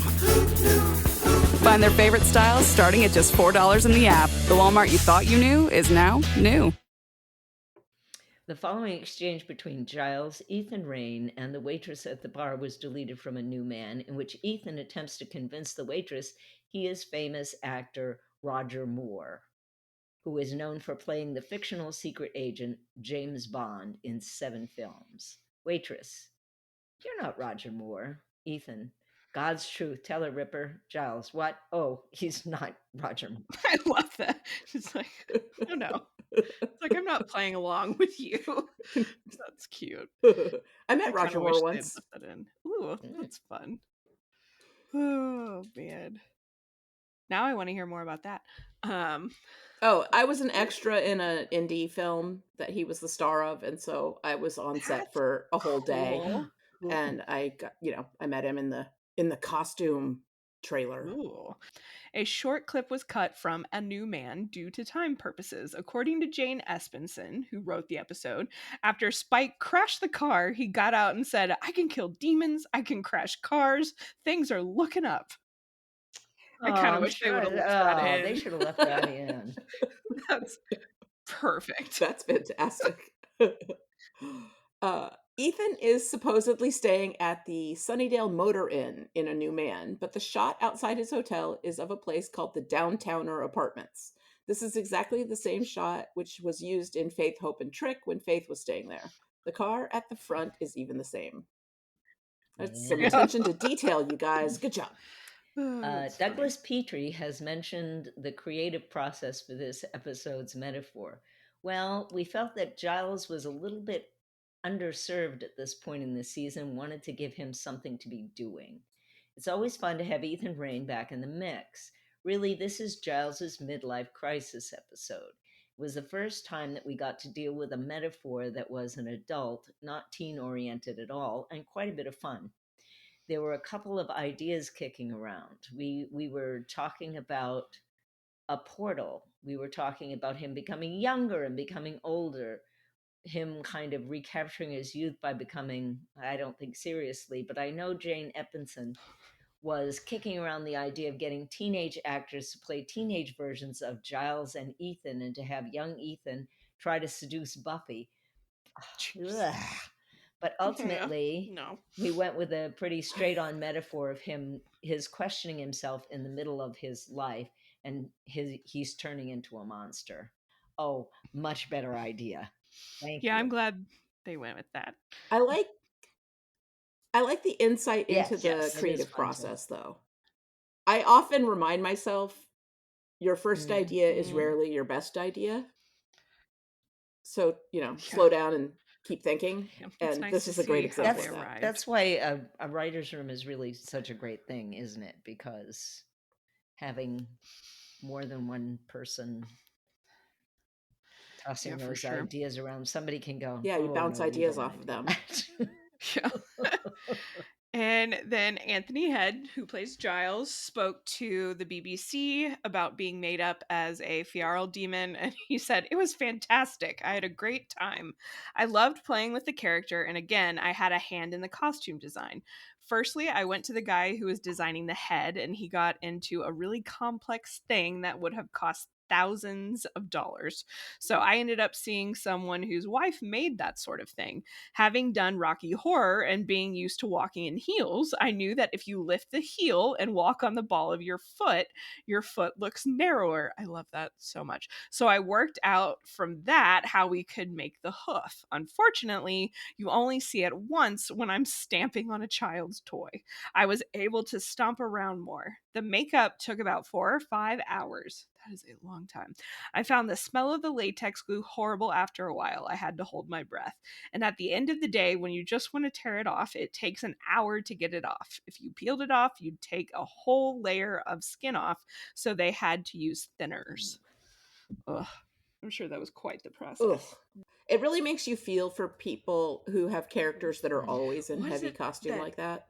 Like, go through that process every The day that Jim they go to Carrey work. had to do some sort of, was it CIA training or something, in order to deal with the Grinch makeup process when he was making that film. I've Oh. seen that floated around as trivia quite a bit. I don't know if it's true, but I could understand it. Interesting. I've heard some interviews with James Marsters about the pain of his peroxide treatments because he had to Oh, the have them bleaching. too frequently, and you should let more time go by in between. But they kept doing. He said it was horribly, horribly painful. Yikes. Yeah, because he couldn't have roots because vampires supposedly Oh, their hair doesn't jeez, grow. what a mess. So yeah, there's a lot of stories like that if you dig around a little bit in TV and film of like actors going through absolutely horrific things in order to get the right shot or the right look or whatever. And even in the case of Oh Wizard my of Oz, the gosh, silver yeah. paint Oh, that there are killed that so one many guy. things about the Wizard of Oz that just sound horrifying. Oof. Yeah. OSHA and actors unions have gone a long way to make filming sets more safe. But our last piece of trivia is, we kind of talked about this, but Riley says they'll take Mr. Rain to a secret detention facility in the Nevada desert. This is an allusion to Area 51, which is located there. Supposedly, allegedly, Area 51 is a U.S. military base that has become synonymous with tales of UFOs and government cover-ups. Details of its operations are not made public, hence it is subject to I guess many there conspiracy have theories. been Allegedly. declassified files now. Yeah, I mean, we know there is an Area 51, but it's also a really popular thing to use in movies, right? Like that was the whole premise of Independence Day, is that they're like, Area 51 is real, and the president's like, Oh, what? yeah. Why didn't anyone tell me that? Classic. I love that Riley called him Mr. Rain. And I was also very entertained when he first arrests him. He's like, on behalf of the U.S. military. I'm like, the U.S. military? Not a That's branch. Like it's a little, yeah, like that's a little vague. Where does your authority come from, Riley? It's not on behalf of the Department of The Defense. US Army it's not or on the behalf. US It's Navy. U.S. It's just so vague. Yeah, like you're just military. guy. Okay, got it. So I think I know how you guys are going to answer this question, but does it still slay, Dodie? Oh, it sure does. It always will. It's so funny. Anything with this much spike in it, and like I said, the the combination of Spike and Giles is just tremendous. I loved it. Kara? Ugh, it's so good. I agree. I think it is kind of the quintessential Buffy episode. There's a little bit of everything, and it's maybe even predominantly kind of a filler episode, but it still moves the plot along. And I love the rare Giles centric episodes that we get, and it's one of my favorites for sure. Yeah, that's unanimous for all of us. I think it slays. There's a couple of little things that are dated, but for the most part, the dialogue is still hilarious. The performances are amazing. And I know that it's on a lot of people's lists of favorite episodes. Mm-hmm. So, we've been talking for a while. Are you guys getting a little thirsty? I could use a beer. Want to go to the bronze? Let's go to the bronze. Bronze things. Things of bronze. We got some feedback on Facebook from Karen. And Karen, I want to know, because sometimes you tell us what your husband Tom thinks of the episodes, and I am just curious if he listens to the podcast or just like throws out comments for you to send to us. Yeah. She says, top tier Giles and Spike interactions. Always love that Ethan's goal is pretty much just chaos for the sake of chaos. And Giles wanting to see Ethan get roughed up when being taken away. Chef's kiss. And this one is from Mark. I love this episode, all because Giles wasn't in charge and had to rely on others. But of course, it was Spike he had to pay, who understood and spoke Fjarl Demon. He had to negotiate life and deal with being someone who was unacceptable, prejudice. But the one thing I love is Buffy realizing who the demon was after she stabbed him in the end. It was Giles' eyes that gave him away for the truth behind the magic. It was a great episode. One of my top 20 episodes of the show. I look forward to hearing your thoughts. And I do have to agree, that's easily in my top 20. Thanks, Mark. For sure. And finally, some email feedback from our friend Coffee and Vodka. He said, greetings, soused slayers. Float the rose, pluck the petals. Spell or euphemism? Wink. Good, non-serious fun, chock full of Spike and Giles showboating. The perfect kitchen episode of not having to pay attention every moment, allowing for that extra sandwich to be made. Just enough subtle across-the-board foreshadowing with loud story beats for the casual viewer. In short, the best kind of average ep, especially if you like seeing former watchers having their ego pasted professionally, personally, and socially. Anya, as always, was a joy, and Riley's steak envy at Buffy's kill number made for a nice chuckle. So happy I don't have the entire series memorized so I can enjoy it all over again. Gives this one 3.5 dark rains. Pie rooms. I like the way you did that. P-I with E in parentheses. And riled Gileses out of 5. Peace and take care. Coffee and vodka. Steak envy. Nobody writes like coffee and vodka. Steak envy is a perfect. There are no wasted words in his emails. No. They're always like, it's like poetry. It's very condensed and every word matters. Just great writing. It's true. We have a couple of voicemails. One from Piotr. Hello again, still slaying. This is Piotr, reflecting on the 12th episode of the 4th season of Buffy the Vampire Slayer, A New Man. Let me get something out of the way first. The scene when Buffy stabs the demon Giles is described on the wiki page like this. She gets worried and notices the weapon is apparently not made of real silver. I don't think this interpretation holds. Would Giles really keep a low-end fake silver letter opener? To me it looked more like the knife was made out of proper silver and Buffy really did kill the viral demon within Giles, but because the demon didn't replace Giles entirely, he could re-emerge and say, I feel quite well actually. It's interesting to realize that stabbing him with a silver knife would bring Giles back all along. Giles could have stabbed himself with the same letter opener in the beginning and avoid all the trouble had he known the nature of Ethan's spell. One realization that strikes me now that I reached 50 is how the perception of an old TV show changes with us. I was only a few years older than Buffy and her peers when I first watched this show, so I naturally identified more with their way of thinking. Now that I surpassed the age of Giles, I look at the show more from his point of view.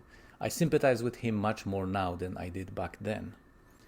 In some way, turning into a feral demon could serve as a metaphor for aging. When we get older, our own perception of self stays the same, but not the perception of the young people of us. There is a strange dysmorphic mismatch.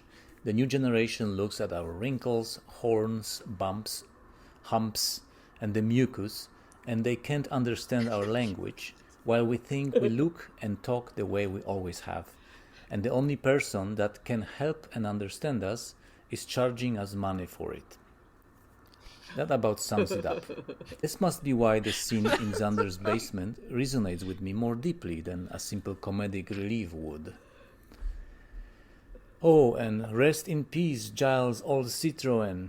By the way, one of our neighbors is obsessed with old Citroëns. I always think of Giles when I pass his much fancier and well-maintained car in our garage. I almost want to buy one of these models and age it to look exactly like the one Giles was driving or wearing. Once again, thank you for the opportunity to come back and reflect on this old favorite. There is always more to talk about. Happy slaying. Thanks, Piotr. That's awesome. And I had forgotten about that neighbor who has a Citroen, and it is in gorgeous condition, actually. Really shiny, and you know when you see like antique cars that are beloved, it's got that look about it. Like this lives in a garage and it gets polished every Saturday. Like the Zeppo episode. Yeah, that beautiful car in the Zeppo. Yep.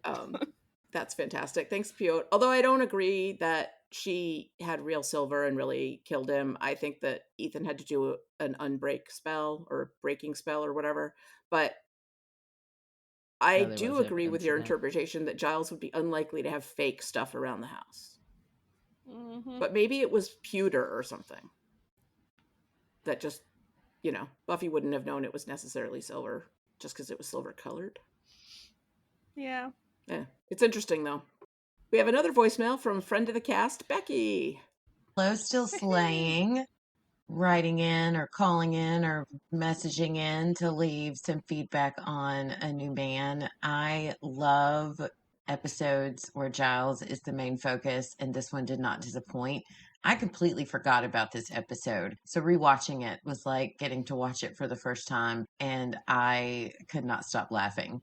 Giles drunk was hilarious. Demon Giles even better. When he hops out of the car to chase after Maggie was absolutely hilarious. I could not stop laughing.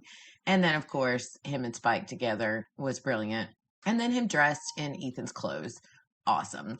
I really liked this episode. It showed how Buffy and the gang are growing up, and life is different with them in college, and Giles isn't, necessarily the main focal point in their life. But in the end, it just brought them all back together, showing exactly how much they need each other and really do care for each other. So I really enjoyed it. It was a lot of good laughs. And then, of course, we get that final scene with 314 leading into an excellent, excellent storyline. Hope you guys are doing great. Love you, mean it. And I'll talk to you soon. Grr. Arg. P.S. I also very much like how Riley, in the end of this episode, does not seem intimidated by Buffy and her strength and her independence. More like a sign, like he really respects her. Just made me like Riley even more. Okay, really. Bye for real this obviously, time. I didn't have that same interpretation Yeah, of Riley. I like how you and I, Penny, were pretty much in line with, he has an issue. But Dodie and Becky are giving him credit for... And that's good writing, because yes, if it was Fear the Walking Dead, Riley would have said, I'm very intimidated by your strength and power, so I'm going to need to fight you later. Yep. Yeah. Oh, what are you talking about? That show was brilliant. Oh gosh, I'm having flashbacks now. All right. I want to thank everyone who wrote in and called in. We love your feedback. Please keep it coming. And that's the end of our main section of the podcast. If you want to hear spoilery stuff, stay tuned for the Watcher's Diaries at the end. If you'd like to join the conversation, you can find all our contact information at podcastica.com and in the show notes for each episode. And also at podcastica.com, you'll find links to our social media pages and all our other shows. Most especially, Kara is on Wax Episodic right now, where they're talking about the new show Alien Earth, and it is turning out to be a really good show. I really like it. Oh, it is so good. I'm so relieved. I'm loving that. Yeah, I was worried. I cannot wait for each new episode, which is a great feeling. It's just, I rewatched all Alien 1, 2, and 3 the other day too, just to feel nostalgic and, brush up again before the second half of the season. So definitely check it out if you are at all a sci-fi fan. Yeah, it's got a lot of interesting themes about what makes us human, what it means to be human, the dangers of technology, medical ethics, bioethics, tech ethics. It's more than just a show about aliens. Yeah. Billionaire egos. Yeah, a lot of ego. The ego of and AI. It's very poignant right now. It's really good. I also want to plug, as we often do, Becky's podcast, What's On Tonight, where currently they are covering the new Dexter show, Resurrection. And I've been guesting on there a couple of times, and I'll be on for the finale. And I was cautiously interested in Dexter Resurrection, but the season has been great. Like really, really fun and great. And so I recommend it to people. We'll link Becky's podcast in the show notes. If you like what we do, please give us a 5-star rating, a review, or a like, follow, and subscribe. Next time, tune in when we'll be covering Buffy Season 4, Episode 13, The I in Team. Thanks, everyone, and... So, what kind of a place are you looking for? I don't know, maybe a crypt. Someplace, dark and dank, but not as dark and dank as this.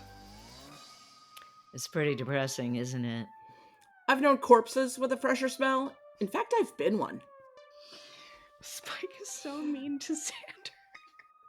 It's great. He's mean to everyone. Oh, good, I know. But except Joyce. That's true. But he just really knows how to get Xander. I mean, he's not wrong. That basement is awful. It does look pretty bad. It's pretty depressing. So that is the end of the regular part of the podcast. And now it's time for us to move on to the Watcher's Diaries. So now's the time for you to stop listening if you don't want to hear a bunch of spoilery stuff. It's too bad we can't sneak a look at the Watcher Diaries and read up on Angel. I'm sure it's full of fun facts to know and tell. Yeah, that's too bad. That stuff is private. Also, Giles keeps them in his office, in his personal files. Most importantly, it would be wrong. So we alluded to this, but really all of Buffy and Riley's relationship is just laid out for us in this episode of Buffy is not going to stop being the Slayer, and she is excellent at being the Slayer, and Riley is insecure the entire time. He's jealous of everybody. He's jealous of her abilities. He's jealous of any time she spends on anyone else. He's always like, I need you to need me. I need you to rely on me. I need to be incorporated in every aspect of your life. And when her mom gets sick, he's mad that she didn't cry when he was there. He just... That it's all about makes me so mad every time. And he goes down a pretty dark, twisty path because of his feelings of inadequacy. And it's also interesting to think that the Initiative thinks they can have any sort of control over Buffy and outsmart that's her. Hilarious. Yeah, it's like, oh, good luck with that. I mean, Buffy is sort of the embodiment of that t-shirt that says, go ahead, underestimate me. That'll be fun. It's true. She's built to be underestimated, right? She's tiny, as we've discussed many times, but also the way she acts when she's not being the Slayer is I'm a nice, pretty girl. Yeah. Do, do, do. There's a little bit of ditz, not too heavy-handed, but it's there. It's an act, though. Yep. Because she's really smart. And she, you know, if she didn't have to be the Slayer, she would be very happy having a fairly shallow life. And she's constantly underestimated by everyone she meets. Like, there's that guy, the newly born vampire that she has a long conversation with in season 7, who's like someone she knew in high school. And he's all like, I have a green belt in karate. I think that I could take on the Slayer. Like, of course you can't, dummy. It happens over and over and over again in the show, and I am so there for it. But I don't like Riley's jealousy. I really don't like it. That's what turns me off. And I think that we have to remember too that there's another spoilery circumstance that that ratchets this up. I think at this point he isn't that insecure. I think that level of insecurity comes when he loses his physical edge. Right. He doesn't that he know has because of the drugs. That does not help. That he thinks that's how strong he is. And when he finds out that he has been drugged, and that's the reason he's been able to train to this level of strength and agility, that's when he starts to really feel weak in comparison. Yeah, it destroys him. Yeah, that's kind of the final nail. It becomes in the coffin. impossible for Buffy to hold back enough. I mean, I understand for him to be an equal. Where he's coming from. If Riley were my friend, I would be, you know, sympathetic and understanding. But on a TV show, watching him deal with Buffy, he drives me a little nutty. And I don't have as visceral reaction as I did when I was watching it the first time around, because, you know, like you had mentioned, Dodie, like we're still freshly getting over everything with Angel. It's still very much a question of like, are they really done? Are we sure that they're not going to get back together? But poor Riley, like he just, you know, Professor Walsh destroys a lot of things that she has her hands in, and Riley's confidence is a big part of that. And I get it. It's really frustrating to see how it kind of brings Buffy down at the same time. And I was curious too, Becky's voicemail at the very end mentions room 314 and referred to it as a very good storyline. So I'm very curious going forward how many people like the Adam storyline, because it is one of my least favorites in the series. And you know, who knows, maybe I'll feel differently watching it with fresher eyes this time around, but I'm apprehensive about it, because it has never been something that I really enjoyed, and I want to try to approach it more objectively. Once more in defense of Riley, I think he also has an arc that goes beyond his present storyline in the Buffyverse to his return. That's coming way down the pike. And what we find there is that when he finds a woman who is independent, can defend herself, and he can feel like he's an equal with, he's fine with that. Yeah. And that they have a really good relationship. So it's just that gulf that he can't get past. I remember him coming back. Buffy. I don't remember very much. Married. Yeah, like I must have just blocked out that. And she goes on to play chunk. Colonel Dioza in The 100, and I love her as Colonel Dioza, so I get all excited that she's going to be on an episode of Buffy. But his wife is really a great. Is he back she's in a great Iowa? character.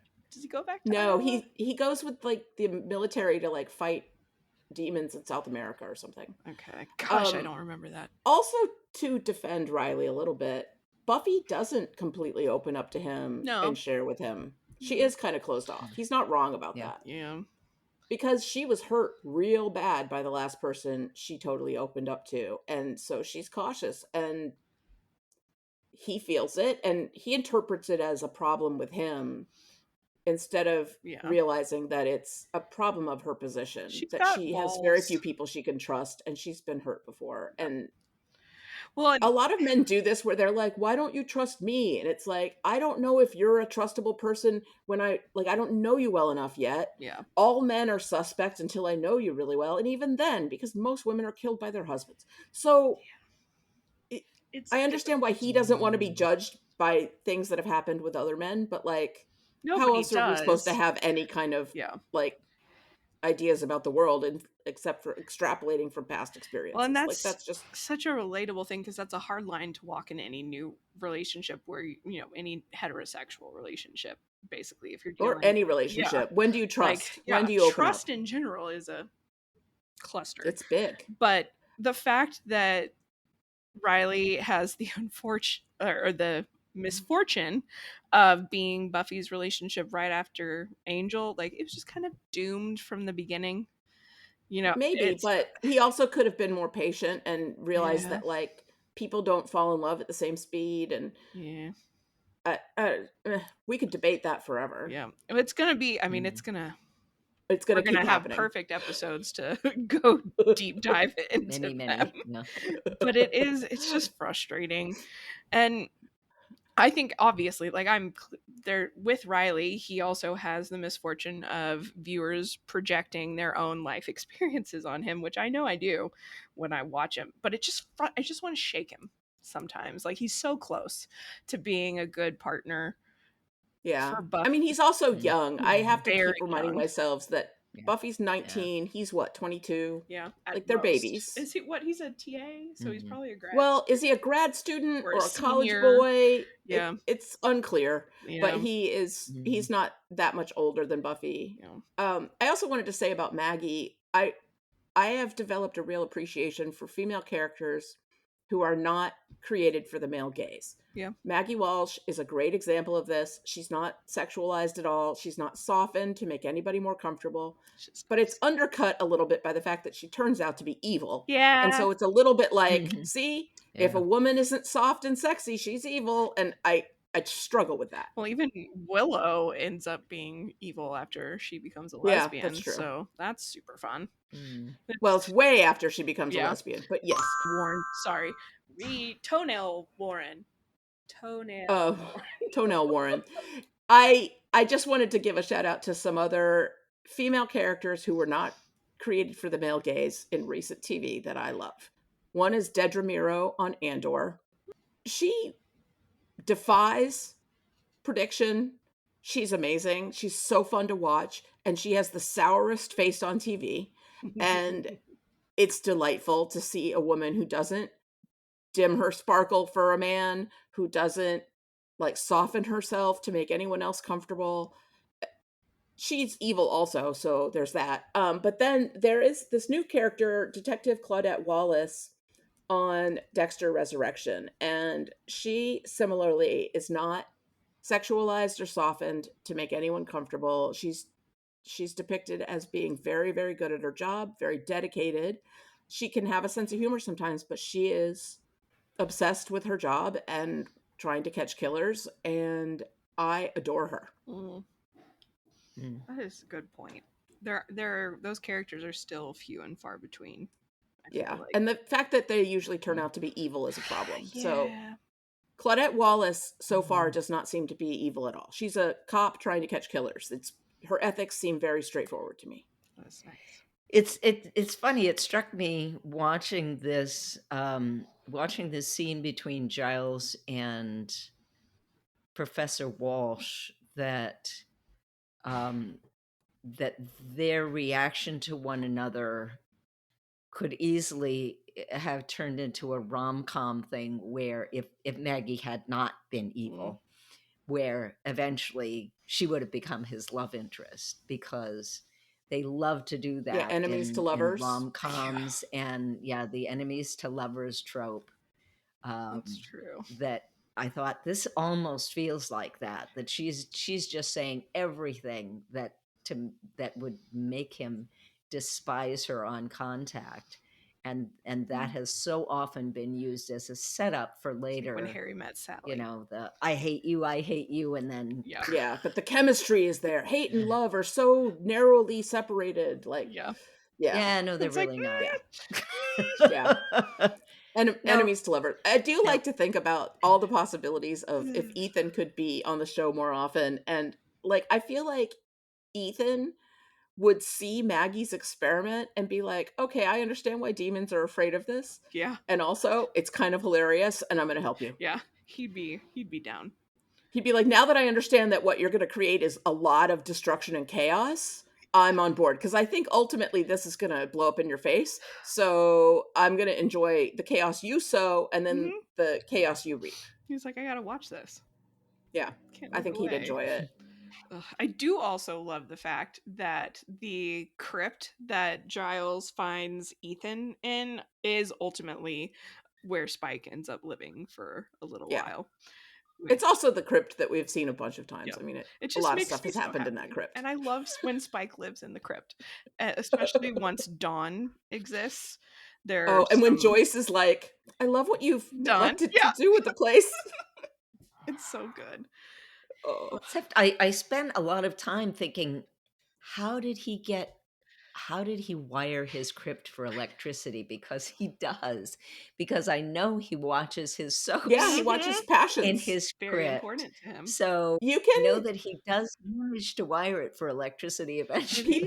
There are ways to steal electricity directly from the power lines and run a wire to your house. I have certainly seen that done in rural parts of the country. That's true. You know, the same way people steal he cable. Would have no qualms about it because, after all, he is evil. He's definitely evil. I love that. He has to remind them of that. It's like, why are you shocked? Well, like, even Xander says to him when he's like, why isn't Buffy here? Xander's like, she has an appointment with someone who's actually still scary. That was such a good line. And so true. It was. Yeah. And Spike is like, I hate you. Damn it. Oh, jeez. Oh, I can't wait for more Spike. That is the complete end of our show. Thanks for listening, everyone. And until next time, I'm Penny. And I'm Dodie. And I'm Kara. And you're what? Shocked and disappointed? I'm evil. Keep slaying.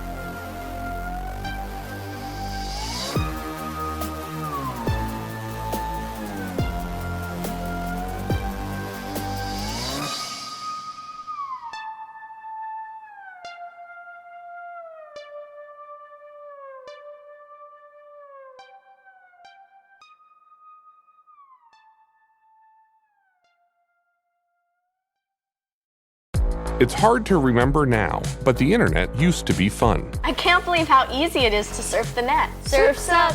On Long Shadow, Breaking the Internet, we'll trace how a tool that once fueled democracy Opposition activists organized the march on Facebook. became a weapon aimed at the very heart of it. You're watching the unraveling of our democracy right now. From Longlead and PRX, this is Long Shadow, Breaking the Internet. Subscribe now wherever you get your podcasts. Hi, I'm Rick Ruback. And I'm Royce Yudkoff. Welcome to our chart-topping podcast from the Harvard Business School, Think Big, Buy Small. This series lets you in on a special way to become an entrepreneur, how to buy your own business, be your own boss, and get the financial benefits of your efforts. Entrepreneurship through acquisition involves searching for an existing, enduringly profitable, smaller business and buying it, usually from a retiring founder. Back for a brand new season, our conversations are with guests from all backgrounds and different stages of the entrepreneurship through acquisition journey. From those considering whether this path is right for them, all the way through to those who have sold the businesses they bought as searchers and then ran as CEOs. Thousands of smaller firms are sold every year, and many people have successfully acquired an existing business that is enduringly profitable. So why not you too? We've been helping students understand this less traveled path to personal and professional independence in our courses at the Harvard Business School for nearly 15 years. But you don't have to attend the Harvard Business School to take advantage of these opportunities. The goal of the Think Big, Buy Small podcast is to help you, our listeners, decide if entrepreneurship through acquisition is for you, and if it is, to help you take your first steps on the journey to buying your own business. Follow Think Big, Buy Small wherever you get your podcasts.